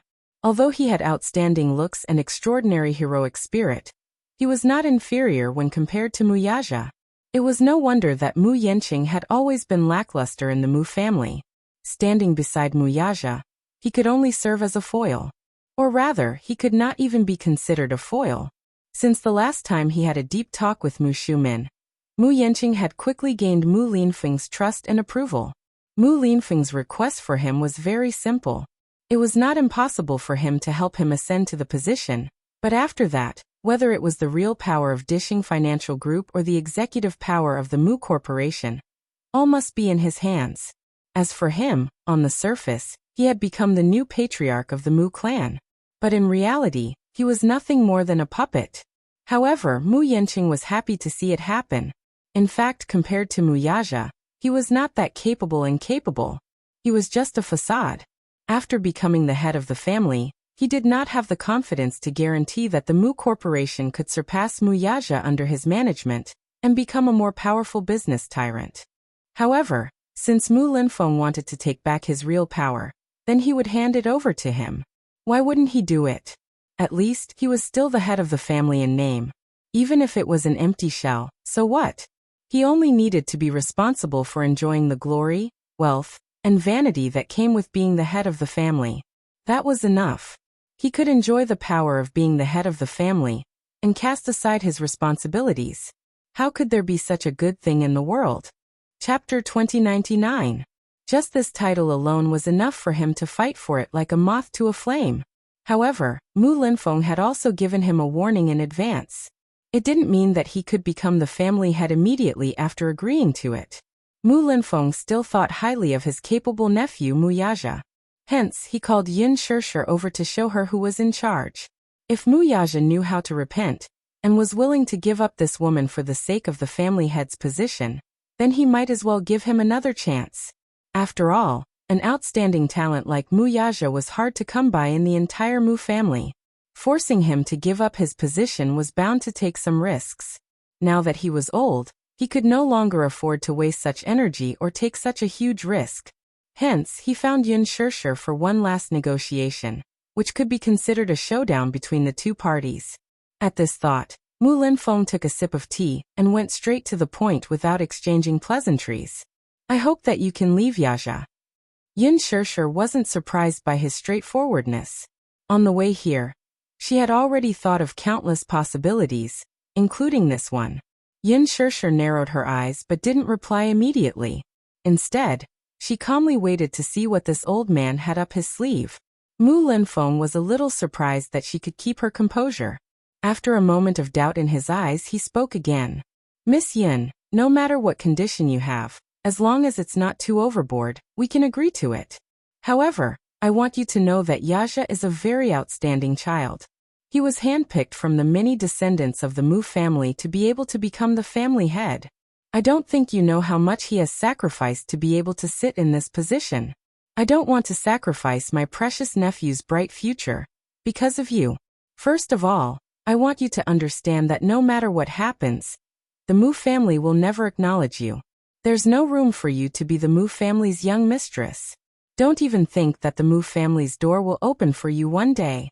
To put it bluntly, I don't think you're worthy of Yaja. Not worthy. Yin Shirshir found it very interesting and laughed. How am I not worthy? As soon as she finished speaking, the crowd immediately laughed mockingly. Mu Shumin, who was standing at the side, replied sarcastically, I'd like to ask you, in what way are you worthy of Yaja? Marriage was decided by the parents and the matchmaker. The Mu family didn't have such an old-fashioned tradition. But no matter how bad it was, they still had to pay attention to the fact that the two families were of equal social status. Ask yourself honestly, are you worthy of our Yaja? Yin Shirshir didn't get angry. Instead, she smiled and didn't say anything. Yin Shirshir could only think of one thing about Mu Linfeng: prejudice and arrogance. These people from the Mu family had always looked at her through colored glasses. However, she had always been fearless. After all, she had chosen Mu Yaja, so she had decided to bear the burden of worldly judgment. Therefore, even if these insults were harsh, she remained indifferent. There was no other reason.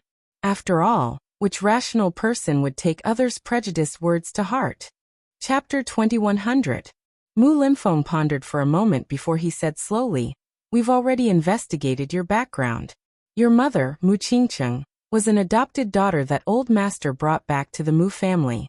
When she was young, she was a singer at the capital's nightclub. I heard that your biological father is from the Gong family.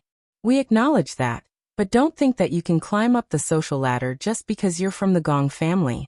Moreover, you're just an illegitimate daughter.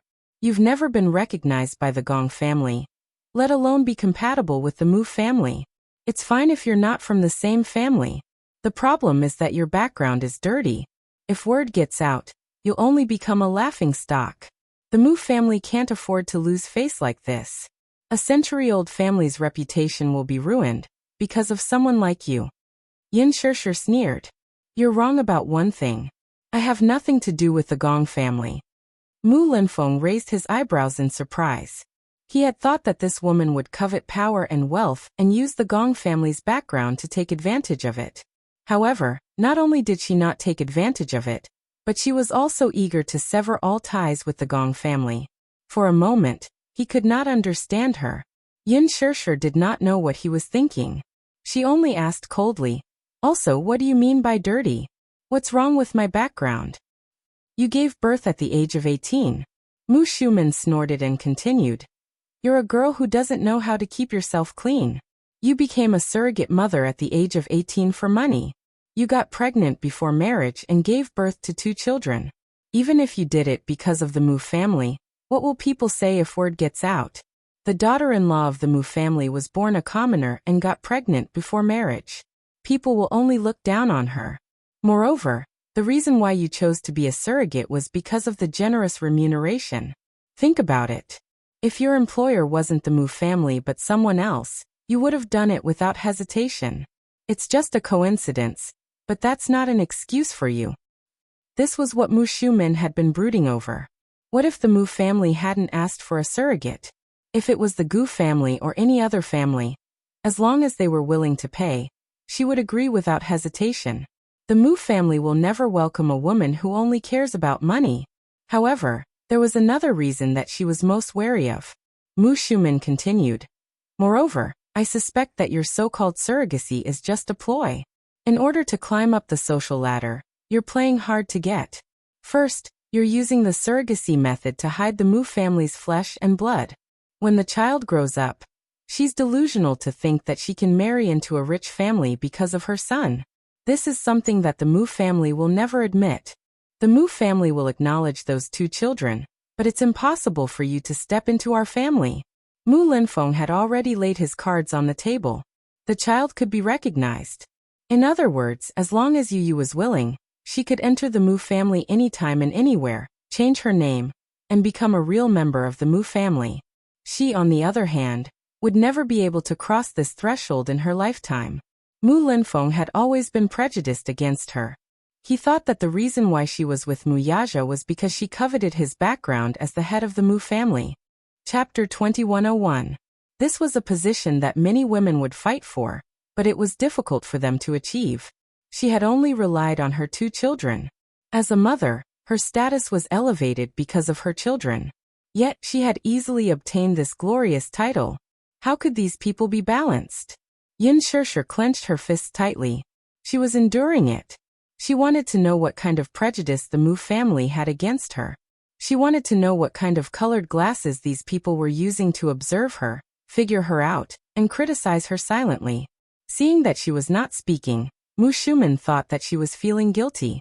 He added fuel to the fire. Let's not talk about other things. Just your current status, an actress? Haha. How many good people can there be in the entertainment industry today? Now, to put it nicely, you can say that you're an idol, a celebrity, or a queen. In ancient times, you'd be a lowly actress with no status at all. An actress wanting to enter a rich family is simply wishful thinking. When Mu Yanqing heard this, he frowned and couldn't help but ask, Auntie, she's an actress? Yes. Didn't she star in a movie not long ago? The box office was very high. Mu Yanqing shook his head and said sarcastically, she can't be an actress. The Mu family doesn't welcome actresses. How can any woman in the entertainment industry be clean? I heard that.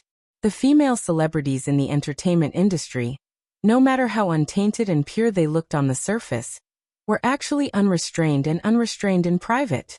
No matter what status they have, as long as they offer a high enough price, they can sleep with them for a night. That's why they say that women in the entertainment industry are dirty.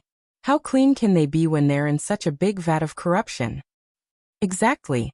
Only those nouveau riches would marry a woman in the entertainment industry. Who knows how many tricks these women have gone through? Those nouveau riches think that marrying a famous celebrity can increase their family's reputation. They're not afraid of being laughed at if word gets out. Who knows? These nouveau riches might have become brothers-in-law after marrying a celebrity. This is also the reason why these people will never be able to integrate into the upper-class society. In fact, the real rich don't care about actresses at all. It was only more than 10 years ago that such a trend took place. Nowadays, we still have to pay attention to matching families. Women have to be virtuous, gentle, virtuous, and knowledgeable. The Mu family doesn't need to talk about being well-matched in terms of social status. After all, strictly speaking, there aren't any families in the capital who can match up to the Mu family in terms of social status. I still hope that Yaja can find someone with a good family background. She doesn't need to be rich. Even if she's from a scholarly family, marrying a lady from a prestigious family would be a good choice. Exactly. Yaja is such an outstanding child. How can he be ruined by such an ill-intentioned lady? There was a burst of whispering. Yin Shirshir sat expressionlessly in her seat as she listened to those harsh words. Those disdainful looks were like sharp knives landing on her body, piercing her skin. Vicious words hurt the cold of June. These words were not false at all. Yin Shirshir narrowed her eyes, and the corners of her lips curled up slightly. She moved slightly and sat up a little straighter. The moment she moved, everyone's eyes immediately focused on her. Yin Shirshir scanned her surroundings and casually said, "I think you all have misunderstood something." Mu Linfeng was stunned. "What do you mean?" Chapter 2102. Mu Linfeng was taken aback, unable to make sense of her. Yin Shirshir suddenly raised her head. With a pair of resolute eyes, she stood up abruptly and walked toward Mu Linfeng. She stopped 3 meters away from him. Her gaze was indifferent as she said coldly, "Mr. Mu, allow me to be frank. Even if you beg me to enter the Mu family, I may not be willing to do so." Yin Shirshir's back was straight. Her chin was slightly raised, but she did not appear arrogant. Her posture was like a lotus in the mud, not allowing anyone to blaspheme her. "From the moment you opened your mouth, you seem to have determined that I'm a beggar. You seem to think that your nephew and I are together with you only because of his background and wealth. Uncle Mu, you must be joking. Since you said that I'm a scheming woman, then if I'm really so shrewd and ambitious, I can say that none of you can stop me if I want to enter this place." Yin Shirshir paused and swept a glance at the astonished crowd.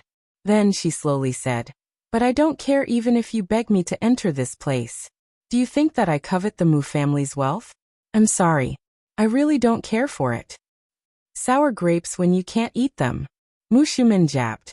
Clearly, he was infuriated by her words. "This person, your words are too extreme. That's not good, is it?" Yin Shirshir turned to look at her and said sarcastically, "A narrow-minded person will be biased no matter what she sees. In other words, a person with a dark mind will not see any good in anything no matter how beautiful it is. Yaja is the person I love deeply. I chose to be with him because of him, and it has nothing to do with anything else. If you insist on judging me like this, I can't do anything about it. After all, summer insects can't talk about ice. You keep belittling actors and celebrities, but I feel that your qualities may not be comparable to those celebrities. At the very least, they rely on their own abilities to make a living in the entertainment industry.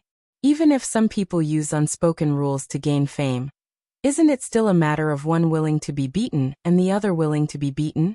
At the very least, whether it's mentally or physically, they have paid the price to get to where they are today. What about you? You're just blessed by the heavens. You're born a little better, but you don't have to be so arrogant and humiliate others, do you? Forgive me for being blunt, but you're at most lucky sperm. What else can you bring except for your reincarnation? In other words, I still think that you people are like beggars. You don't have any real ability, but you are the parasites of the family. Ask yourselves when you're pointing fingers at others at the same time, have you contributed to the family?" Her words were truly shocking. "What do you mean lucky sperm? What do you mean parasites? Listen. How of the Mu Abto you to say such unconventional words to? That was to two of Mu two of him. Of course Mu of course, of that of yin of her. 2. Chapter 2103. Mu Shumin's chest was filled with anger. She glared at her fiercely and sneered. What shame could she have? A woman who uses her body to get money. What shame can she have? Yin Shirshir narrowed her eyes, but she was not afraid. Instead, she mocked. Please don't use my surrogacy as a moral blackmail. First, I didn't steal, second, I didn't rob, and third, I didn't interfere in the family. I only used my body as the price in exchange for the reward I won. I don't think that this is shameful. What's shameful is that everyone here casually slandered others because of power. She clenched her fists and trembled all over as she said this. This matter had always been a scar on her heart. Every time it was mentioned, it was undoubtedly unraveling that layer of scab and rubbing salt on the wound. For a long time, the wound had already festered and festered, but now she did not care at all. She might as well tear the scar open and let the pus flow out. This way, it would have a chance to heal again. You. Mu Shumin was unable to restrain her anger. She suddenly stood up and pointed at her angrily. Ridiculous. Woman, you're simply absurd and unreasonable. Yin Shirshir retorted. You're the ones who are unreasonable. Mu Linfeng slammed the table and said angrily, all of you shut up. For a moment, the main hall was silent. Everyone kept quiet and did not say a word. Mu Linfeng turned his head and looked at her thoughtfully. Suddenly he said slowly, Yin Shirshir, I invited you here not to listen to your nonsense. Everyone's fate is determined by the heavens. There's nothing wrong with this. But the continuation of a family is not determined by fate. In this family, there are indeed vermin like you said, and there are also people who fail to live up to expectations. But you have to remember one thing. Not everyone in the family is useless. If they didn't do anything, a family like the Mu family wouldn't have been able to prosper for 100 years. The reason why the Mu family has been strong for 100 years at least shows that there are still many capable people in the family. This is not something that you can casually judge. I'm not the one who's making such presumptuous judgments. Yin Shirshir interrupted him. Compared to the man's fury, she was exceptionally calm. Her serene expression was like the surface of a lake. There was not the slightest ripple in it. She was calm and composed. Have you forgotten? Just now, who was the one who kept saying that he was judging others with a prejudiced mindset?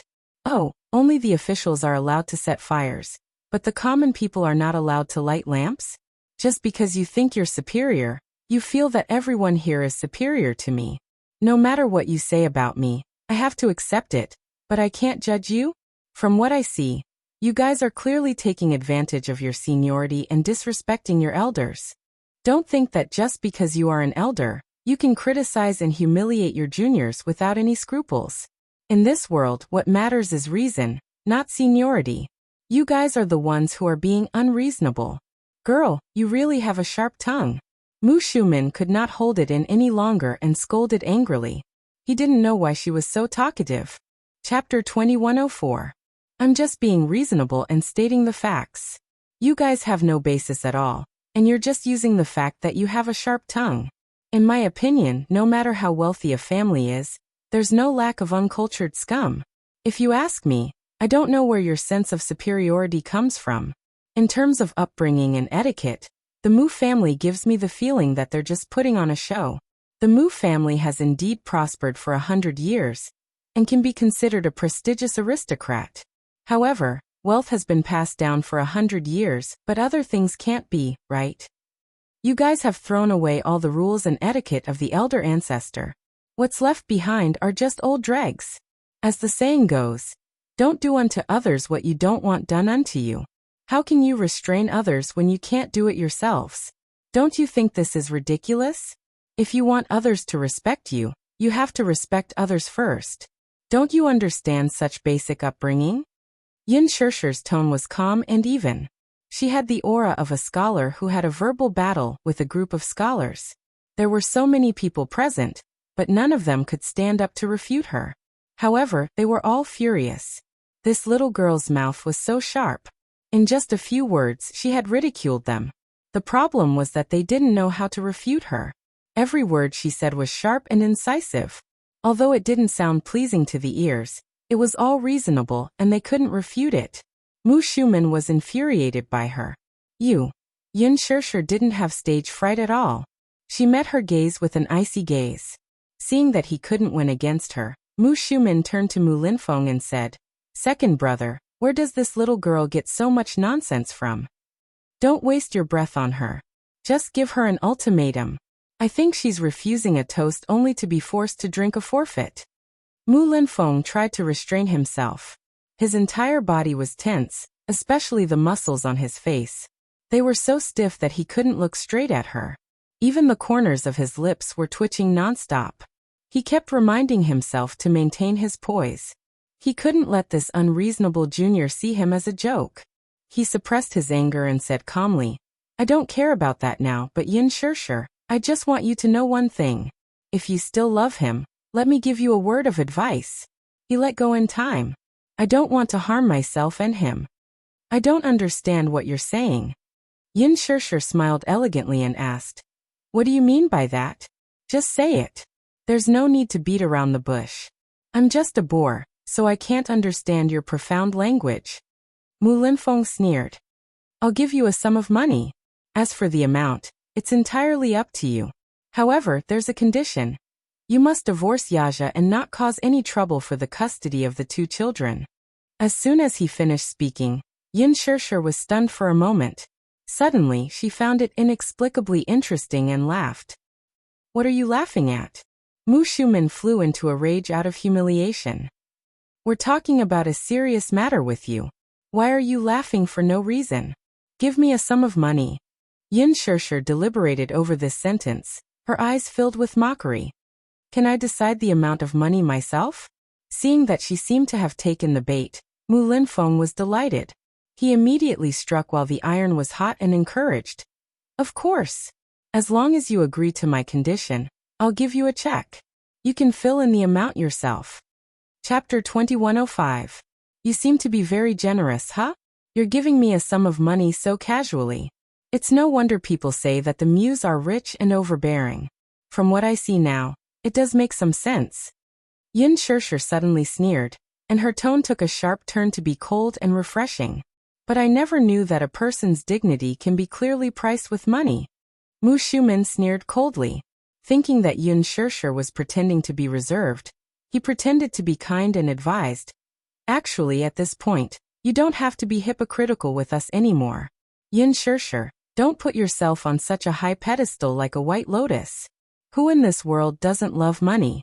If you don't love money, why do you have to work so hard in the entertainment industry? Since second brother has promised to give you a sum of money, you can name a number. As long as it's within a reasonable range, we won't go back on our word. With this sum of money, do you still need to act? You just need to enjoy life to the fullest. From your point of view, let me give you a piece of advice. You're still young, and there are so many good men in the world. Why must you insist on pursuing our Yaja? Without mentioning anything else, Mu Shumin's persuasion was indeed very tempting. This reminded Yin Shirshir of something. Mu Shi had once told her about a female singer group in Taiwan. One of the members dated the son of a gambling king for 2 years, and was considered half a step into the rich family. However, their relationship was opposed by the entire family. Just as their relationship was being disrupted, the girl found out that she was pregnant, so she told her rich boyfriend about it. Her boyfriend listened to his mother's advice and told her that the child must be aborted. Even if the child was born, the family would not approve of it. However, the girl insisted on having her way. She was certain that as long as she gave birth to the child, even if it was for the sake of the child, it would definitely help her enter the rich family. She went abroad, secretly prepared for pregnancy, and gave birth to a girl. Just as she was harboring the beautiful dream of marrying into a rich family, her boyfriend's mother appeared. After dating for so long, this was the first time she had seen her boyfriend's mother. She was an arrogant lady. Although she was the 4th concubine of the family, she had been manipulating the family for so many years and had long since slapped the entire family. She had made it clear that no matter what tricks she used, she could forget about taking a single step into the family. However, since the child had already been born, the family would acknowledge the child and place the child in England to be raised. However, she had to break up with her son immediately.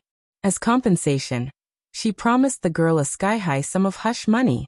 Although this girl loved this man deeply, she was also disheartened by his heartlessness, so she agreed to this condition. Therefore, with her ability, It would be difficult for her to go against this family. This fourth aunt was too ruthless. She would threaten and bribe her. If she played any tricks, she would be directly banned without any mercy. Receiving this sky-high hush money wasn't too bad of a deal, so she gladly agreed. This seemed to be the method that the rich were good at. No matter what kind of woman, giving her a sum of money would solve all her problems. However, it was different for her. Chapter 2106. Yu Yu and Xiao Yichen could not live without her. She, too, could not live without this child.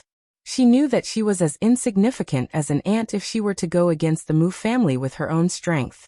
However, she was not afraid even if she had to pay the price. Yin Shirshir's lips curled into a smile. Suddenly, she found it hilarious and laughed out loud. What are you laughing at? I'm laughing at your naivety. Yin Shirshir seemed to want to provoke them on purpose. Hence, she said airily. Do you think I'm interested in this little bit of money? You seem to be underestimating me. I'm sorry, but I don't agree to this condition. You don't agree? Mu Shumen's voice suddenly became louder. Yin Shirshir, must you be so selfish? Even if Yaja loses his position as the Mu family's head because of you, will you be satisfied with that? When that time comes, there will be no room for regret. Why don't we each take a step back while we still have some feelings for each other? What do you mean by that? Yin Shirshir, who was sensitive enough to detect the peculiarity in this matter, raised a brow. In fact, everyone in the Mu family is very disappointed with Yaja. We really can't figure out why he would reject a girl from a prestigious family and choose you instead. Moreover, it's really hard for us to understand that he got a marriage certificate with you behind our backs. We've unanimously decided that if this child is still stubborn and insists on marrying you, then we'll reconsider and choose a new candidate for the head of the family. Yin Shirshir was stunned. Her eyes slowly narrowed, and at the end of her line of sight were hateful faces. Mu Yanqing, in particular, was smiling so smugly that the ambition in his eyes could not be concealed at all. Yin Shirshir suddenly understood Mu Linfeng's intention in inviting her for a negotiation. Their ultimate goal was nothing more than to force her to abdicate.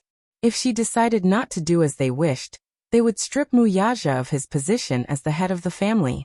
They thought that if she truly loved this man, she would definitely let him go for his future. If I don't leave him, you will force him to abdicate. Is that what you mean? Yin Shirshir asked coldly. Haha, little girl, your mouth is a little fierce, but at least you're smart. Mu Shumen snorted coldly. Say it. Tell us your decision. Interesting. Don't you think it's inappropriate for you to ask me this question? Yin Shirshir glanced at her coldly. Why don't you ask him directly? Isn't that more appropriate? Mu Shumen had lost all her patience.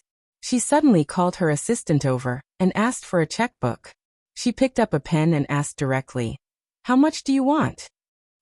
How much money do you want before you are willing to leave him? Mu Shumen did not want to play games with her and asked directly. Yin Shirshir gritted her teeth. Mu Shumen hated her stubbornness and was determined to humiliate her in the most humiliating way possible. 100 million. Is that enough? Madam, you. 100 million. Mu Shumen did not have the patience to listen to her and continued to raise the price. Before Yin Shirshir could reply, a childish and cold child's voice was suddenly heard from the door. 100 million? Are you trying to dismiss a beggar? There was no emotion in the voice. It was a childish voice, but more than that, it was cold and heartless. Everyone was shocked and looked in the direction of the voice. Chapter 2107.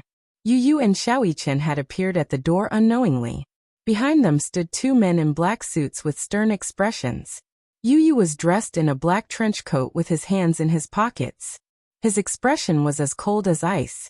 Xiao Yichen stood at the side with an equally furious expression.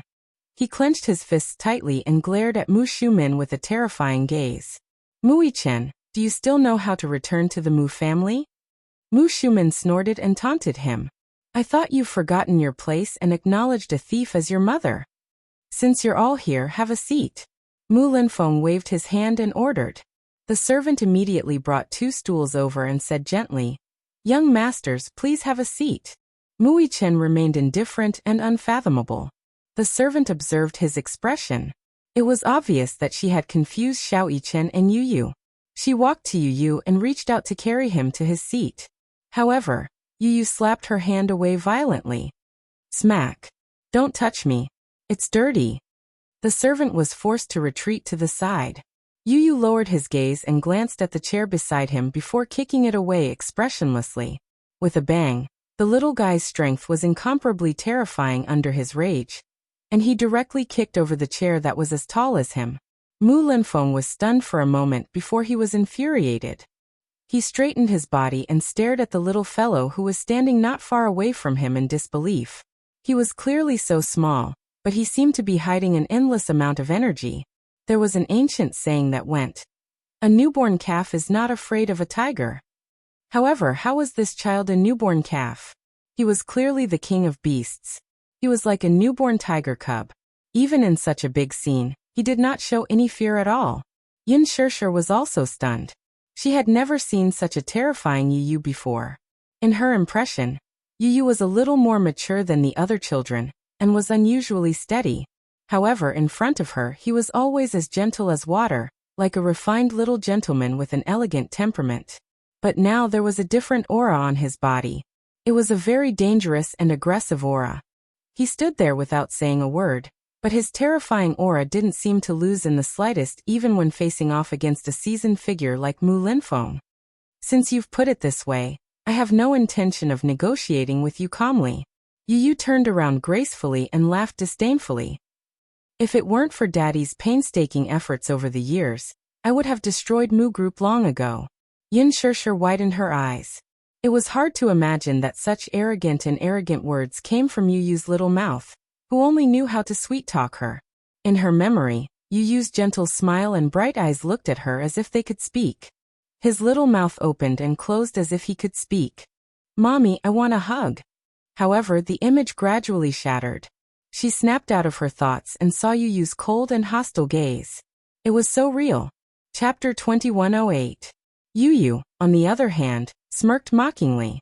"Old uncle, I see that you're getting on in years, so I have to remind you that I don't have the time to play house with you. Let's cut the crap and get straight to the point." Yu Yu. Yin Shirshir was frightened out of her wits as she softly called out his name from the side. This child, what was going on? How did he follow her here? How did he know that she was at the Mu residence? Moreover, the moment he appeared, he exuded an imposing aura that was completely different from his usual self. The series of suspicions left her in a daze. It was only now that she regained her senses. Who would have thought that this child would dare to challenge Mu Linfeng? How daring! Yin Shirshir knew very well that the little lad was defending her, but this was clearly not the time for that. The child was insensible, so she naturally had to stop him. She was afraid that trouble would come from his careless words, so she called out to him softly. This was not the way to protect one's shortcomings. Sooner or later, he would get into trouble. Yu Yu turned and glanced at her. He walked to her side obediently and placed his little hand gently on her shoulder. His gaze instantly became as gentle as water. "What's wrong, Mommy? What's wrong?" His voice was so gentle that it could be squeezed out of it. Standing in front of her, he seemed to have returned to his usual docile self. He was as obedient as a puppy, wagging his little tail at her. "What nonsense are you talking about?" Yin Shirshir did not know whether to laugh or cry. She could not help but chide him. "How did you follow me here?" "Agent Li brought me here." "Agent Li?" Yin Shirshir's face was full of question marks. She clearly did not know what was going on. Li Hanlin walked over and bent over slightly with a smile. "Hello, it's me. Do you still remember me? Principal." Yin Shirshir felt that the world had turned into a fantasy. "What's going on?" "It's a long story. President Yin will explain it to you personally later." Li Hanlin comforted her. Yin Shirshir, on the other hand, was confused. Her thoughts were in a mess, and she only felt that the world was too chaotic. What was going on? "Mommy, don't worry. I won't mess around, at least for your sake. However, there's a limit to everything." Yu Yu slowly turned around to face his uncle.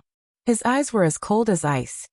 "According to seniority, I should respectfully address you as second granduncle. Shouldn't I?" Before he could finish his words, he was quickly interrupted. Umph. Child, you have no respect for your elders. You have no right to call me that. Mu Linfeng was clearly infuriated, so his tone was naturally unpleasant. Mu Linfeng. Yu addressed him by name. Mu Linfeng's eyes widened in shock. Before he could react, he heard the boy casually say, "You'd better pray that Daddy can secure his position as the family head. When the Mu family's power changes, if you insist on forcing me to abdicate, Daddy will be dead. The day Daddy abdicates will be the day the Mu family welcomes the end of the world." He had long been unhappy with the Mu family. If not for the fact that the Mu family was his father's painstaking effort over the years, he would have taken action long ago. These good-for-nothings from the Mu family were like frogs at the bottom of a well. Did they think that the Mu family's position in the capital was unshakable? Interesting. He did not mind using his actions to broaden their horizons. Chapter 2109. He had lived for half a century, but he had never seen such an arrogant child. However, this child was insensible. Did he know how to deal with it? Naturally, Mu Linfeng did not take him seriously. Suddenly, a servant's voice was heard from outside the door. "Young Master Yaja is back." Before she could finish her words, the person was already there. After Mu Yaja's meeting, Minyu informed him that Yun Shirshir had called and asked him to return to the Mu residence as soon as possible after finishing his work. He was worried that something had happened and left a mess behind, so he rushed back after the meeting.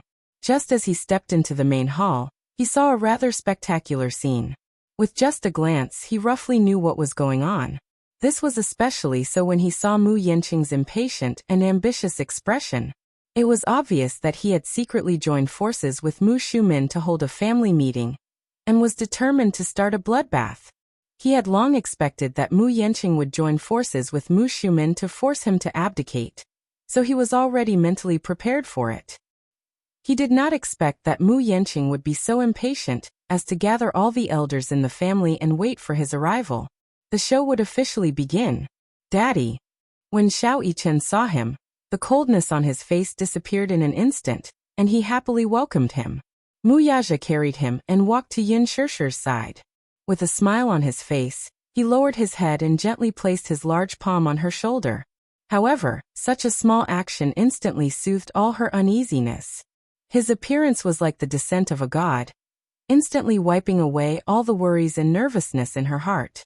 Before this, even though she looked strong and forbearing, in reality, she felt isolated and helpless.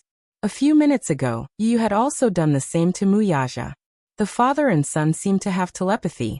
Even their small actions of comforting others were the same, and they had great chemistry.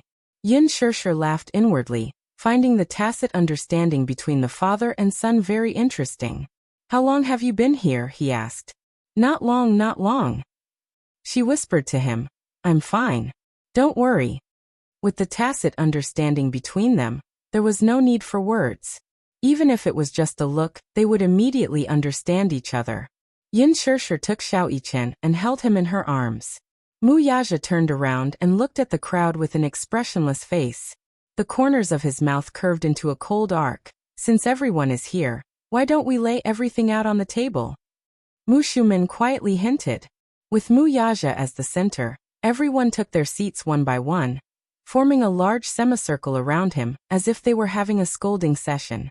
Mu Linfeng sucked in a deep breath of cold air. For a moment, Yu's arrival had stirred up his originally calm state of mind. He opened his eyes and said casually, "Yaja, since you're here, there are some things that I should talk to you about. What do you plan to do with this woman?" He did not specifically specify, but everyone knew who this woman was referring to. Everyone looked at Yun Shirshir. Mu Yaja glanced at her and turned his head away. "I thought everyone understood what I meant." Chapter 2110. Mu Yaja sneered and retorted, "Why do I need your approval for the woman I've set my mind on? What a joke." Mu Shumin was at a loss for words. Even though he was used to Mu Yaja's arrogant attitude, he was still deeply dissatisfied and frustrated. "Yaja, you're not young anymore. As a man, no matter how promiscuous you are outside, the woman you bring into the family should at least be from a reputable family, even if she doesn't come from a well-matched family. I heard that this woman is in the entertainment industry, and she's obviously a femme fatale. I heard that you've offended many people and made many enemies because of her. With your status, you're destined to stand at the top of the Mu family. You can't mess around like this. You must know that this is a very dangerous thing for you. As the head of the Mu family, you should be thinking about how to strengthen the family and not make enemies for it. This is very detrimental to the family's future development. Haven't you considered this point? Ever since you became the head of the family, you've become more and more mischievous. You don't consider the consequences of your actions. This is a little too much. We've heard that you deliberately suppressed other families and banned those celebrities for this woman. But if you offend other families for such a scourge, don't you feel ashamed for the Mu family? Yaja, this child has been rather negligent and lazy in the company's affairs recently. I heard that some time ago, there was an engagement ceremony on the island, and it was quite a big event. She didn't know where the capital for this engagement came from. Could it be that he secretly transferred it from the company's account? The Mu family's current situation is very unfavorable. If you continue to mess around, you'll only plunge the Mu group into deep trouble. Although you've brought considerable results to the Mu group all these years, why don't you think about it? If you continue to be stubborn and neglect the company's development, you'll cast aside the family's interests. How can you do that? As soon as one person finished speaking, the other continued. As if they had agreed on this beforehand, they fought to criticize his crimes. Mu Yanqing, who was listening at the side, was both excited and gloating. He did not say a word throughout, but the smug look on his face was incomparably dazzling. Since you became the head of the family, you have indeed done many things inappropriately. If you insist on marrying this woman, then according to what the elders have said, everyone agrees that you are not suitable to sit in this position. In the end, Mu Linfeng concluded. Everyone's gazes fell on him. Mu Yaja didn't say a word and just listened silently. Even in the face of everyone's accusations, he didn't refute them. It was hard for him not to find it hard to believe. After Mu Linfeng's last sentence, he smirked mockingly and retorted, "You've made such a big scene just to force me to abdicate." Everyone was dead silent. Not a sound could be heard. Mu Yanqing looked around.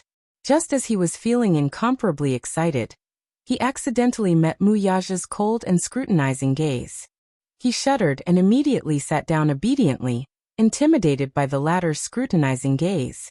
This man exuded an extraordinary and terrifying aura. He was full of deterrence and dignity. Chapter 21:11. One of them said slowly, "We have no intention of forcing you to give up your position. The position of the head of the household is supposed to be held by an outstanding member of the family. We chose you because we valued your talent and ability. Second brother has always thought highly of you and thought that you were outstanding enough. Everyone has always agreed that you are qualified for this position. However, the series of events that happened after that changed our view of you. We originally wanted to dispel our support for you. However, in just one night, we don't know what methods you used to obtain the position of the head of the household. Old master is old, so it's inevitable for him to be muddle-headed. However, we will accept this muddle-headed debt for the time being. It's just that you have really disappointed everyone in the family for so long. After considering all of the above, if you continue to be stubborn, don't blame us for being heartless." "You want me to give up my position? Haha, what a stubborn word." Mu Yaja stood up gracefully with both hands in his trouser pockets. His posture was tall and straight, and his noble aura was dazzling. His gaze swept around lightly and he asked casually, "Then who is the candidate to replace me?" Suddenly, his gaze fell on Mu Yanqing, and the corners of his lips curled up. "Mu Yanqing? Brother?" Mu Yanqing felt uncomfortable under his sharp and threatening gaze. Naturally, he couldn't reveal his ambition in front of everyone, so he could only pretend to be kind and persuade him hypocritically. "Brother, are you trying to kill me by saying that? Listen to Yanqing's advice. Cut off all ties with this woman and stop interacting with her. You are the head of the Mu family. What awaits you is a bright future. There are so many outstanding women for you to choose from, so why did you choose this woman? If you ask me, I don't have the ability to compete with you. The Mu group has indeed developed rapidly in your hands. I also hope that you will continue to be the head of the household. I advise you not to be too blinded by women." His words were so fake that it sounded like he was loosening the reins only to grasp them better. Mu Yanqing wasn't stupid. He also had his own cleverness. He was certain that Mu Yaja wouldn't really cut off all ties with this woman. That was why he said that. Mu Shumen said coquettishly, "Yanqing, don't belittle yourself. In my opinion, you're better than your brother. Fortunately, you're obedient and sensible enough. You won't do anything that makes things difficult for us." Before Mu Yanqing could respond, Mu Yaja nodded with a smile and said, "Yes, she's obedient enough, so she can be manipulated by others, right?" The main hall suddenly fell silent. Awkwardness flashed across Mu Linfeng and Mu Shumen's faces without exception. The others also felt greatly embarrassed and lowered their heads, not knowing what to say. Mu Yaja continued, "I think that the patriarch you are looking forward to is not someone who is very capable, but he must be well-behaved, obedient, and know when to advance and retreat. Once he ascended to the top, he could also hand over his authority and be at the mercy of others. When it was time to retreat, he knew to make way. What you want is a puppet, not a helmsman, isn't that right?" "Brother, what nonsense are you talking about?" Mu Yanqing pretended to be aggrieved and retorted, "Don't deliberately distort the good intentions of the elders." His words had more or less saved some of the elders' faces. Chapter 21:12. Kind intentions? Mu Yaja's voice suddenly turned frosty. "Out of kindness, you've set up such a trap for me and collectively want to force me to abdicate. I can't accept such kindness." "Yaja, you guys have been plotting this for a long time, haven't you? I can see that you guys have put in a lot of effort." Mu Yaja's handsome face tensed up. His eyes were filled with anger and ruthlessness. "Since you guys have decided to force me to step down, what other choice do I have? As for those crimes, there's no need to worry about the pretext." "Yaja," Mu Linfeng shouted coldly, "you still have a chance. Take this chance to cut ties with this woman. We won't treat this matter as if it never happened and acknowledge your position as the head of the family. This is the only way we can be sure that you have no ulterior motives and can continue to lead the family business." Mu Shumen added, "Yaja, listen to my advice. No one is forcing you to step down from your position. However, what you've done has indeed disappointed everyone. Take this chance to cut ties with this woman, and we can treat today's matter as if it never happened." "That's right. Quickly cut ties with this woman." Everyone denounced and gave their orders sternly. Amidst the commotion, Mu Yaja suddenly tilted his head slightly. The moment his gaze landed on Yun Shishir's face, his eyes became as gentle as water. He slowly raised his left hand and gently covered it with his right hand. His fingertips gently caressed the diamond ring on his ring finger. It was the ring you had given him during their engagement ceremony. He caressed it over and over again with a gentle gaze, as if he was caressing a one-of-a-kind treasure. The reverse side of the ring was embedded with a 20-point diamond. It symbolized that love was in the heart. Yu and Xiao Yichen looked at his actions and felt inexplicably uneasy. Yu especially felt a little lost in the current situation. He did not know what his daddy would do. He vaguely recalled his daddy saying that he could give up the Mu group for his mommy's sake. Although his words sounded carefree, could he really do it? No man would be able to ignore the temptation of power and women, and know how to choose between them. Was daddy really willing to give up the Mu empire and choose to be with mommy? To him, the Mu group was not just a symbol of power and benefits. That was the result of more than 10 years of hard work. Was he really willing to give it up? When the time came for him to make a choice, could he really make it? Yun Shishir bit her lip and lowered her head. She clutched her clothes tightly and couldn't bear to look any longer. At this moment, she suddenly lost her confidence. He really had no confidence. Especially at a time like this, she was really afraid. The next second, he slowly took off the engagement ring and threw it at her, wanting to cut all ties with her. Mu Shumen and Mu Linfeng glared at him. At this moment, both of them were worried.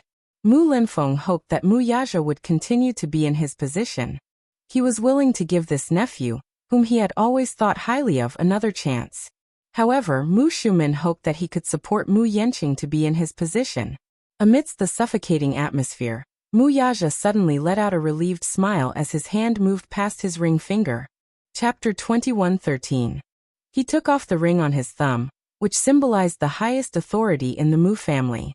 Then he turned around and threw it at Mu Linfeng expressionlessly. Smack! The ring slipped off his body and fell to the ground. Yin Shirshir heard the strange noise and looked up in shock. She could not see clearly what ring it was on the ground, but when her gaze landed on Mu Yaja's ring finger again, the engagement ring was still there. It was just like his promise to her back then. He would be her whole world and would never leave her. He actually gave up his position as the head of the household for her. Yin Shirshir's eyes widened. For a moment, her eyes were filled with sparkling tears. She was so touched that she choked on her sobs. Yu Yu's initially stiff gaze softened. She looked at Xiao Yichen and gently held his hand. At that moment, the two little fellows' palms were already sweaty. The crowd was curious about Yin Shirshir and the two little fellows' reactions. Perhaps these capitalists did not know what true love was. Hence, when they saw the tenderness in the mother and children's eyes after Mu Yaja gave up his position as the head of the household for her, they were rather puzzled. They were even surprised. Mu Yaja remained standing tall. The surroundings suddenly quieted down. Everyone was intimidated by the astonishing aura emanating from his body. His handsome and tall figure stood there like a tall mountain, looking down at everyone from a high vantage point. He suddenly said in a low voice, "I've long gotten sick of this game. Forgive me for not playing with you. If any of you like it, feel free to continue." Mu Yaja turned around and opened his palm to Yin Shirshir. "Come, let's go home. Let's go home." These 4 words gave her great warmth. Yin Shirshir smiled with tears in her eyes and gave her hand to him. Their hands were tightly clasped together. The diamond ring on their ring fingers reflected each other's brilliance. It was holy and beautiful. Mu Yaja carried Yu Yu while Yin Shirshir held Xiao Yichen's little hand. As he stood up, the chair made a scratching sound on the marble floor. It was as if sharp nails were scratching a blackboard. It made one's scalp tingle. He held her in his arms and strode away without any reluctance. His handsome back was cold and indifferent, and there was almost no emotion to be felt. Although he had been stripped of the title of the patriarch, he did not feel any sense of abjection. This position was given up by him. He did not even turn his head. Sodium Salt was extremely arrogant, looking down on everyone. Even if he was in the midst of scornful or humiliating gazes, it was difficult to diminish his kingly aura. Mu Linfeng glared at his back, his heart filled with complicated emotions. Not everyone present was like Mu Shumin, who could not wait for him to let go of this burden. Many of them hoped that Mu Yaja would know how to make a choice and continue to be the head of the household. However, he left just like that. He did not want the honorable position of the head of the household just like that. He was so decisive and straightforward. There was almost no hesitation. Could it be that he really did not like it? What a surprise! Back then, in order to sit in this position, this fellow had put in a lot of effort and sacrificed a lot to force those outstanding people to retreat and sit in this position. Therefore, some people felt that their hearts were empty after he left. Chapter 21:14. Mu Yanqing? Was he really going to take over the position? If this lad could be even half as good as Mu Yaja, the crowd would not have such complicated feelings. Mu Linfeng could not help but call out, "Yaja!" Mu Yaja's back paused. Yin Shirshir glanced at him, only to see him turn around expressionlessly. He sneered and said, "All these years in the Mu family, I've been cautious and did my best. Now that I've fallen to this state, I've saved your last bit of face. But don't forget that without me, the Mu family's empire will eventually become a wasteland. Today, I've walked out of this door. From this moment on, the survival of the Mu family no longer has anything to do with me. If the Mu family faces any difficulties in the future, don't crawl over to me with that pitiful face of yours." As soon as he finished speaking, his cold and oppressive gaze swept across everyone present. Finally, he retracted his gaze and left with Yin Shirshir in his arms without looking back. Such heartless words had undoubtedly forced Mu Linfeng's last attempt to persuade him to stay back into his stomach. Resolute and domineering, this was him. Mu Linfeng seemed to have lost all his strength as he slumped on the chair. No one knew whether he was feeling happy or worried at this moment. Mu Yaja had left. At this moment, the Mu family's empire could be considered to have collapsed. He had gathered so many people and set up a hangmen banquet, but it was never for such an outcome. At most, he wanted to threaten him. At least, even if Yin Shishir had to be a concubine, he would be happy to see it happen. But it was definitely not for such an outcome. Mu Shumin could not feel happy anymore. Mu Yaja's ruthless words before he left were a huge blow to her. She actually started to worry. With his ruthless methods, he would definitely not give up after leaving the Mu family. He would definitely use some tricks to trip up the Mu family. This was not the outcome she wanted to see. She had originally thought that forcing him to abdicate would be an extremely difficult task. A man with a strong desire for control, like him, would hold on tightly to power and not let go. However, they did not expect that a man who would do anything in the business world, who would do anything and everything, would rise to the top despite all the criticism and doubts. He used absolutely ruthless methods and almost swept away thousands of soldiers. He changed all the people in Mu Group. His ambition, his methods, and his boldness still made people feel a lingering fear in their hearts even until now. Such a man, for a woman, actually let go just like that. Isn't this too unbelievable? Until now, everyone felt as if they were in a dream, and it was difficult for them to regain their senses. It was hard to imagine that the current Mu Group had already lost its leader. Just a moment ago, everything that had changed had been overturned with just a single thought. Mu Yanqing was obviously very excited. He looked around and saw that everyone was silent. He then glanced at Mu Shumin and Mu Linfeng, who appeared to be indifferent. Hence, he reminded her indirectly, "Aunt, since he has already stepped down from his position as the head of the household." Then next, it was time to announce the new head of the household. He was already itching to make a move, and his ambition was restless. He was just waiting for Mu Linfeng to wave his hand, and logically, he would be able to inherit the position of the head of the household in front of all the elders. Mu Shumin bit her lip and did not say a word. Mu Yanqing could not help but feel disappointed. What was she thinking? Hurry up and announce what's next? Didn't Auntie agree? Chapter 21:15. What was he thinking? Hurry up and announce the next step. Didn't they agree that once Mu Yaja abdicated, it would be his turn to take over? Mu Yanqing looked impatient. Seeing that Mu Shumin did not say anything, he turned to look at Mu Linfeng. "Second uncle, what should we do next?" Someone at the side reacted and immediately suggested, "That's right. Since Mu Yaja has abdicated, we should support a new candidate for the position of the family head." Following this person's suggestion, the others seemed to have recovered their spirits and continued, "Second brother, you have the most seniority. Before this, you should have found a new candidate for the family head." "That's right. I think second brother has a candidate in mind. Look, isn't Yanqing the best candidate? I heard that second brother intends to support Yanqing to take over. This is a good choice." Mu Yanqing listened to the flattery and puffed out his chest with a smug look on his face. He was full of ambition and was just waiting for Mu Linfeng to give the order, so that he could take over the family head in a grand manner. This was the moment that he had been dreaming of all this time. Mu Shumin also reacted and said, "Second brother, you decide on a candidate." Mu Linfeng, on the other hand, was feeling complicated and lost interest. He was still thinking about what had happened just now. No matter how he thought about it, he felt extremely regretful. This was not the outcome he wanted. Therefore, his attitude towards the suggestion of another family head was indifferent. He said indifferently, "We'll talk about the family head's decision another day. I'm a little tired today." Upon hearing this, Mu Yanqing instantly wilted. His morale was low, and he bit his lip indignantly. Needless to say, he felt so wronged. He cast a helpless gaze on Mu Shumin. He wanted to say something, but he did not, hinting with his eyes. Was there a need for another day? It was rare for everyone to gather here. Now that everyone was here, why not take advantage of the situation and support him to take over the family head? Originally, since Mu Yaja had said such harsh words, it could be said that he had severed all ties with the Mu family. Even if he regretted it, it was too late to salvage the situation now. Since such a proud and aloof man had said such harsh words, he would definitely not come back. On the Mu family's side, no one would lower themselves to beg him to come back. Today's situation had already been decided.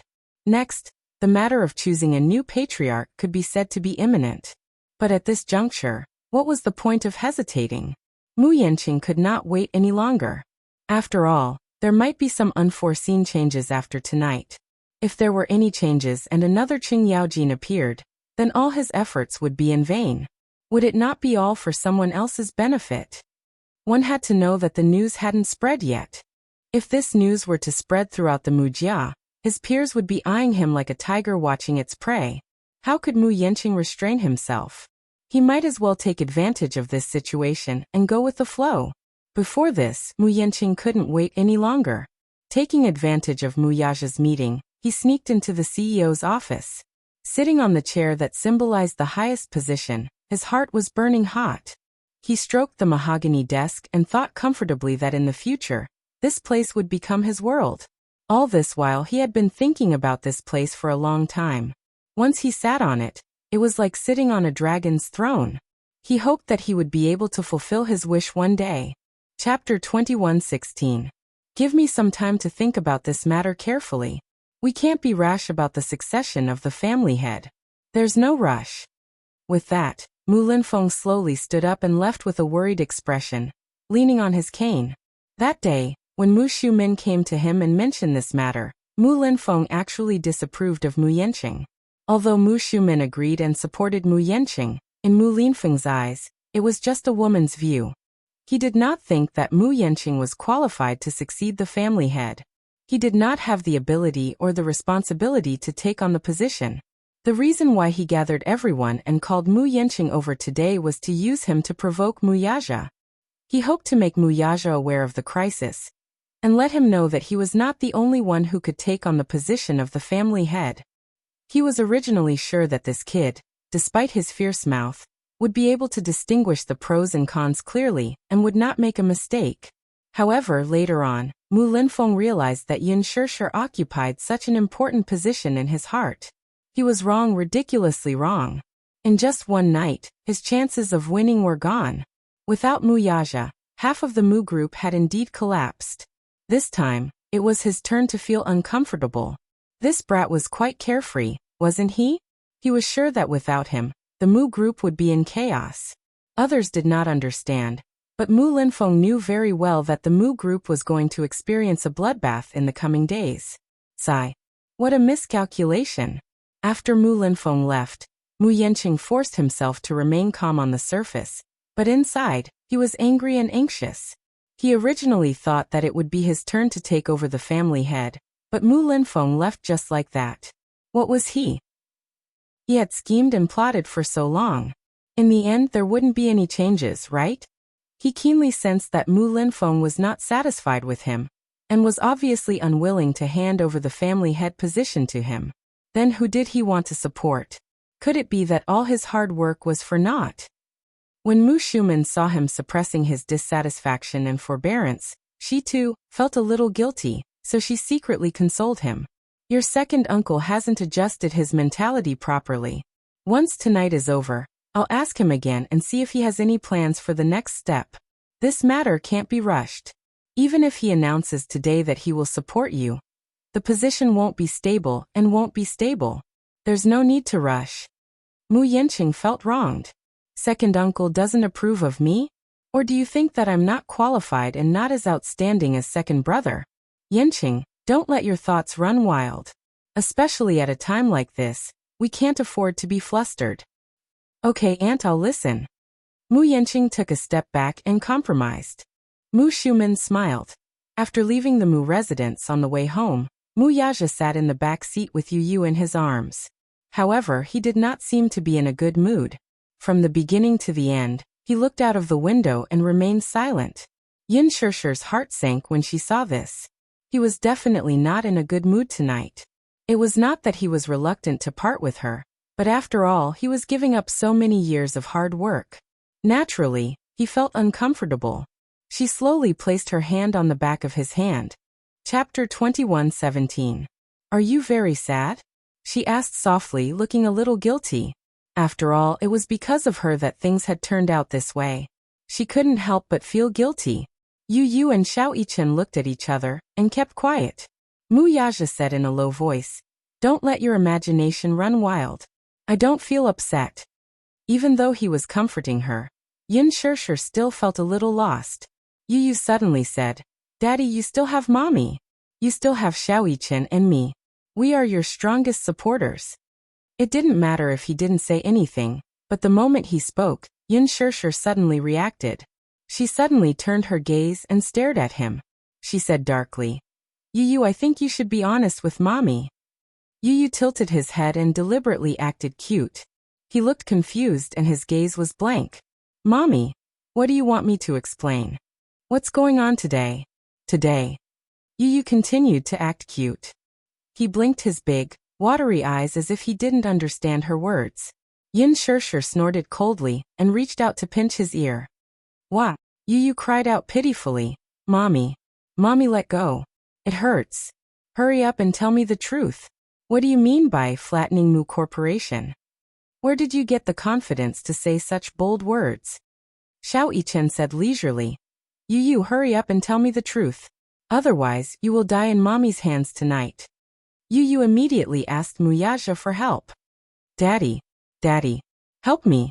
Mu Yaja ignored him and said airily, "Be good and tell me the truth." He wasn't going to clean up his own mess. "Are you still thinking about asking for help?" Yin Shirshir smiled and tightened her grip. Yu Yu couldn't take it anymore. He said with tears in his eyes, "Mommy, it hurts. Calm down and listen to my explanation." "Okay."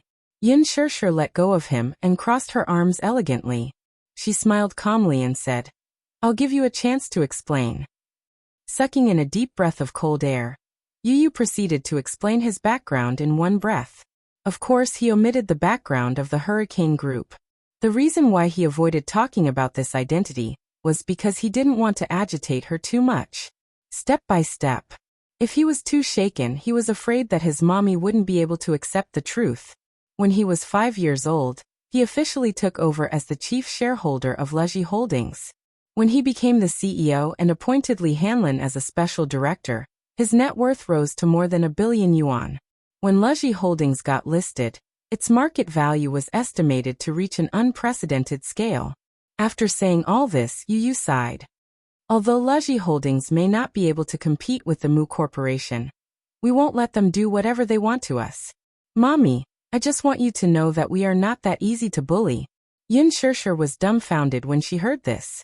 She stared blankly and didn't come back to her senses for a long time. Leji Holdings? Leji Holdings. Wasn't that the world's #1 toy supplier? She had seen the news that Leji Holdings was going to be listed, and it was reported on China Central News. She had always been passionate about Leji Holdings products. She bought most of the gifts for Yu Yu and Xiao Yichen from Leji's flagship store. Chapter 21:18. What, 5 years old? 5 years old. Now he was the legal representative of Leji and owned a considerable amount of shares. Was she dreaming? When Yu Yu saw that Yin Shirshir was in a daze, he waved his hand curiously in front of her eyes. Mommy, what's wrong? Mu Yaja glanced at her from the corner of his eyes. He couldn't help but chuckle as he scratched her nose affectionately. Only then did she regain her senses. Still, she glanced at him in disbelief and muttered, I can't believe it. Yu Yu patted her shoulder comfortingly and said meaningfully, Mommy, you have to believe that anything is possible. I can't believe that you're my biological son. Yin Shirshir muttered the second half of her sentence. Yu Yu was dumbfounded. Yin Shirshir held Yu Yu's little face in her hands and looked at him from left to right. Then, she recalled how high-spirited Yu Yu was when he was at the Mu residence. He was arrogant, bold, and heroic. However, when she looked at the obedient and cute little boy in front of her, Yin Shirshir felt that the whole world was spinning. She couldn't believe it. Could she say that she didn't believe it? He dominated the toy market at 7 years old. He was only 7 years old.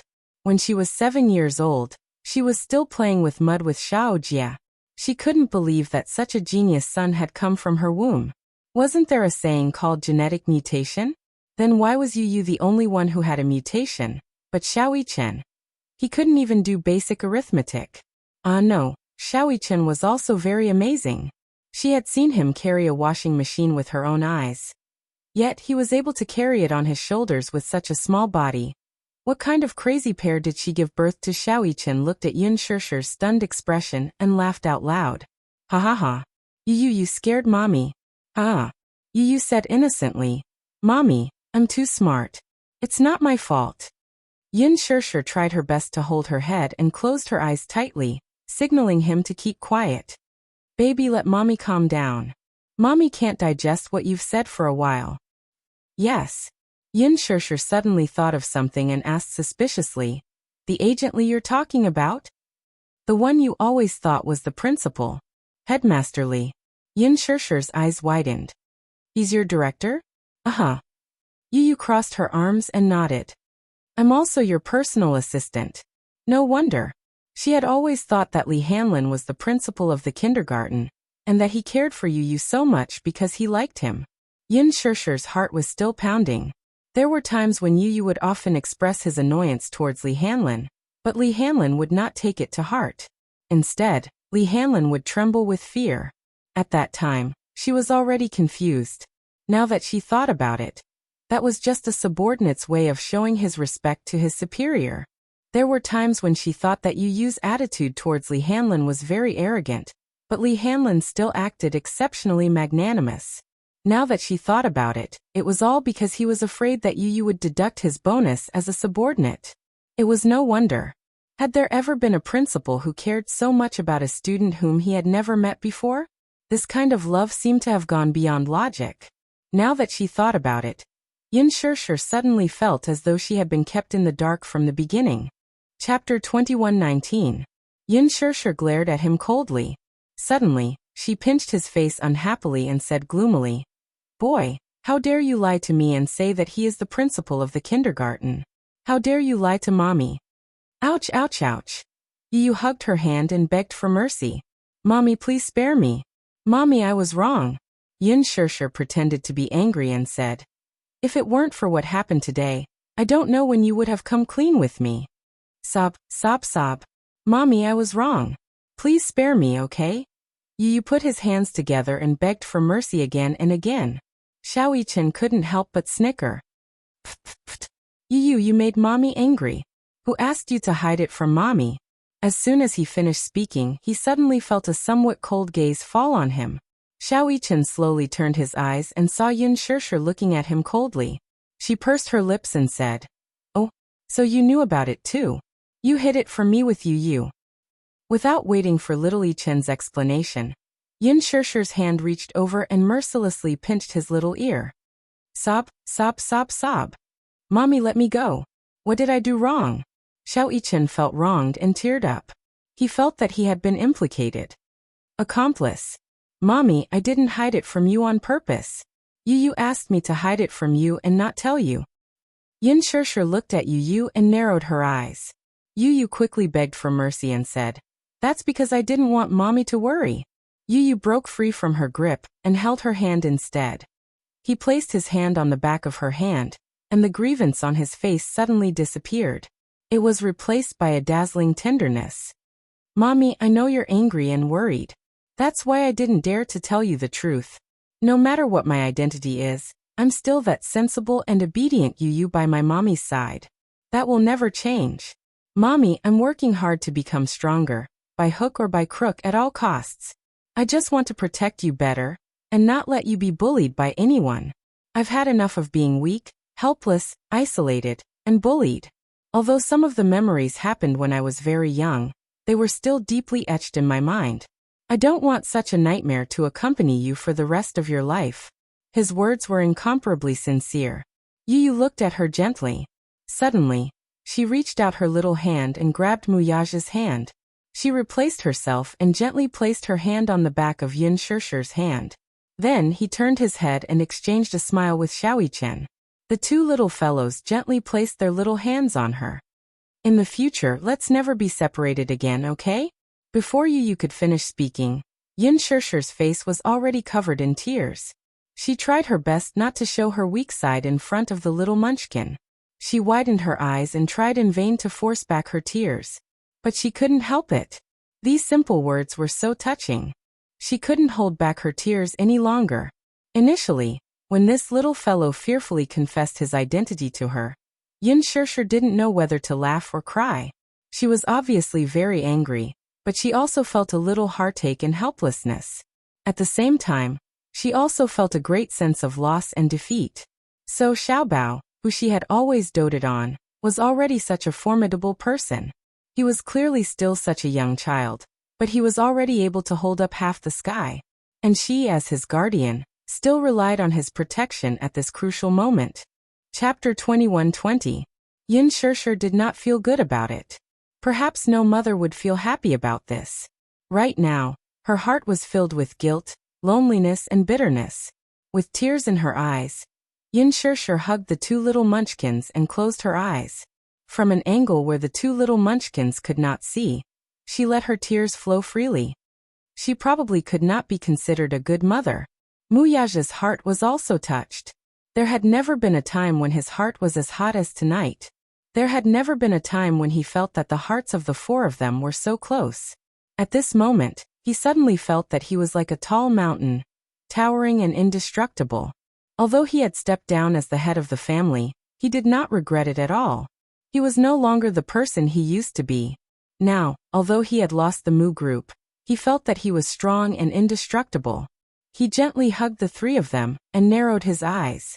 Inadvertently, his gentle gaze was like the purest lake water, tender and moving.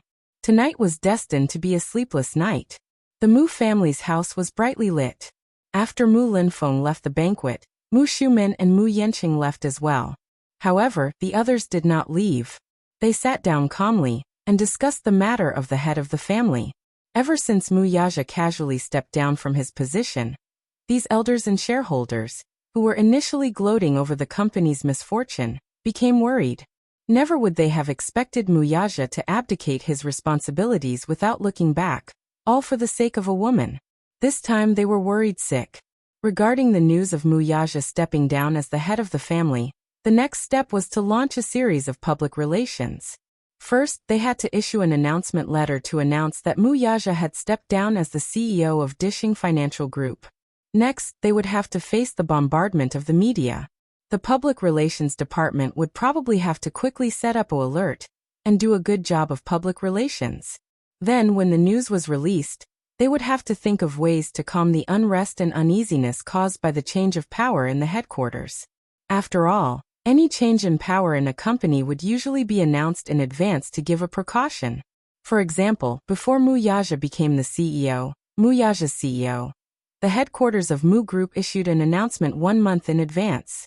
Moreover, within this 1 month, all the handover work was carried out in an orderly manner. 1 month later, Mu Yaja took office. Even so, the Mu Group was still in an uproar. Firstly, Mu Yaja was only about 20 years old at that time. He was young and full of vigor. At that age, many men had yet to graduate from university, but he had already obtained a degree in finance. Moreover, with his overwhelming strength, he stood his ground against all opposition and ascended to the position of president. There were many people who were not convinced by him, not to mention the veterans of Dishing's shareholders' meeting. Even the ordinary employees at the headquarters shook their heads at the mention of this new president. Before Mu Yaja took over, Mu Sheng was the chairman and honorary CEO, while the deputy general manager was an external executive. However, all the power was still in his hands.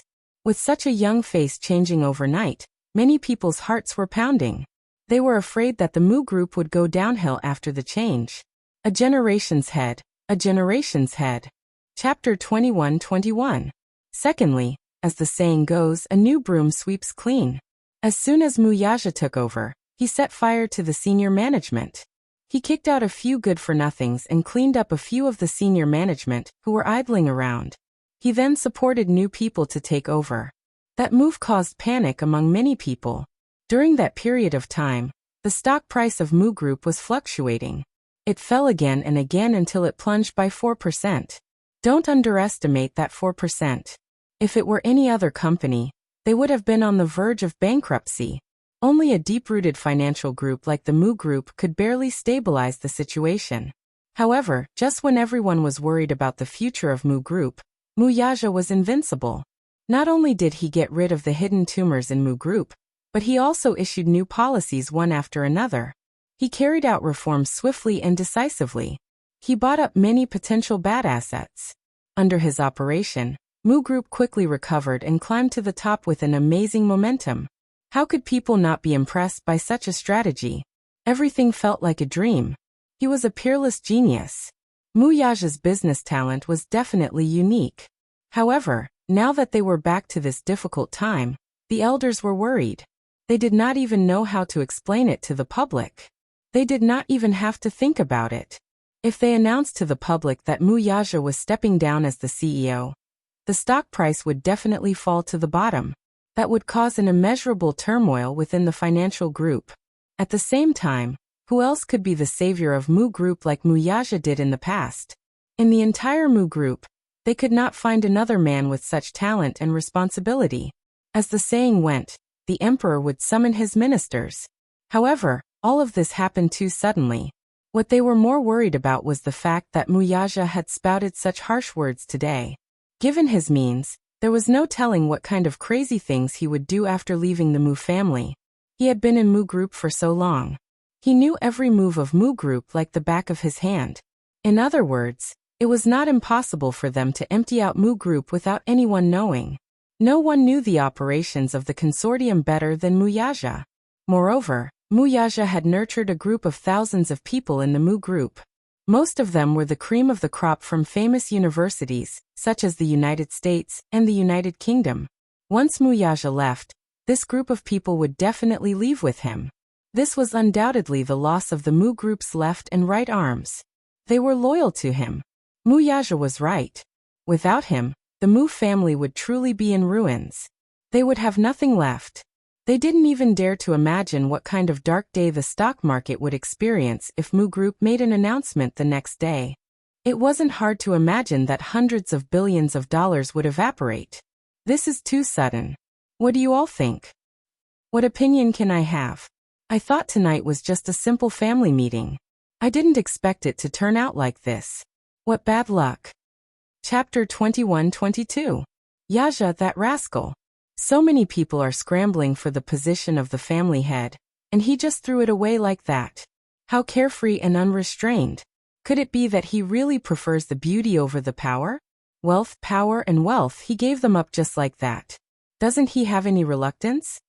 Everyone sighed and shook their heads. One of them said helplessly, "There's no point in saying more now that things have come to this.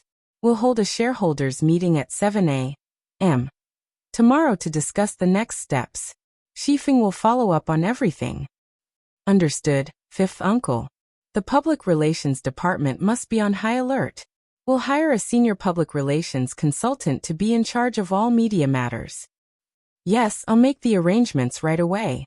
Also, the media and legal departments must be on high alert.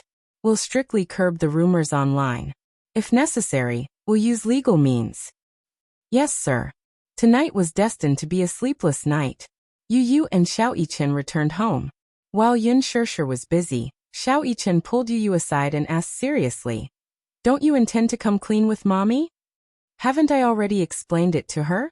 Yu Yu, on the other hand, was baffled. Xiao Yichen sighed. "What about the Hurricane Group?" "About you and the Hurricane Group, the toys you designed for the Deva project, and your involvement in the military and maritime matters. Don't you intend to come clean with mommy?" Yu Yu's expression suddenly turned solemn. He shook his head and said helplessly, "I don't have the courage to do that." "Are you worried that mommy will blame you?" Yu Yu smiled weakly, looking a little tired. "No. I'm worried that she'll be disappointed in me and think that I'm a bad kid who commits all kinds of evil." Xiao Yichen retorted in his heart. "Think? Isn't that the truth?" Yu Yu was stunned. Then his eyebrows twitched uncontrollably. "Mu Yichen. Is he deliberately sabotaging me?" Xiao Yichen sighed as well.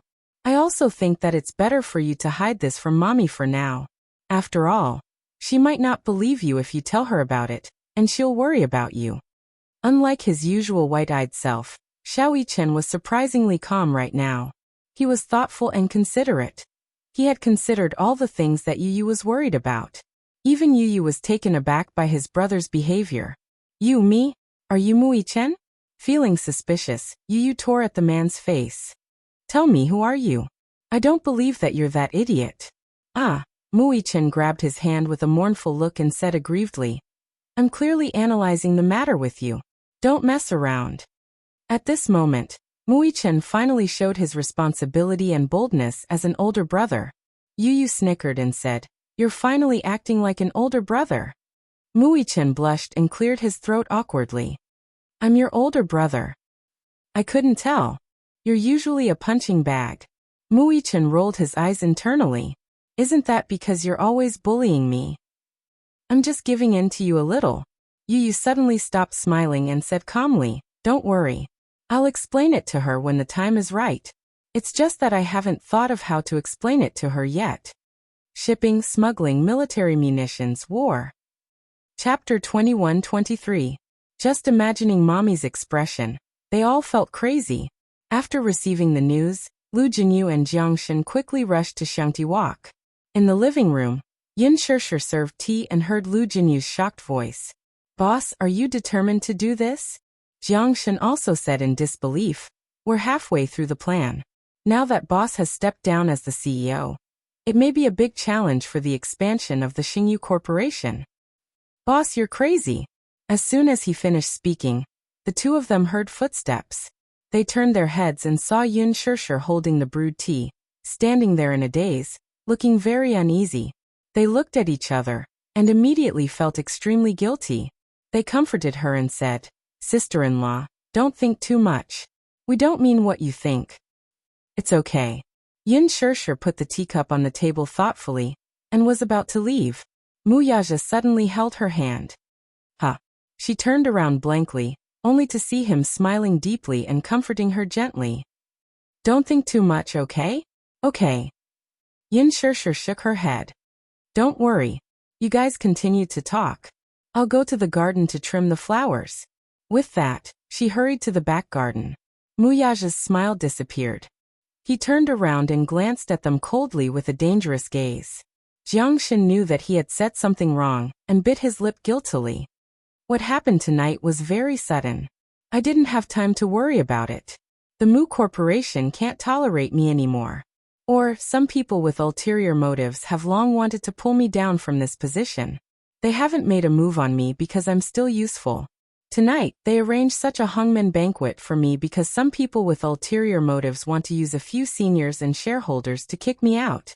As for the others, they just want to suppress my momentum.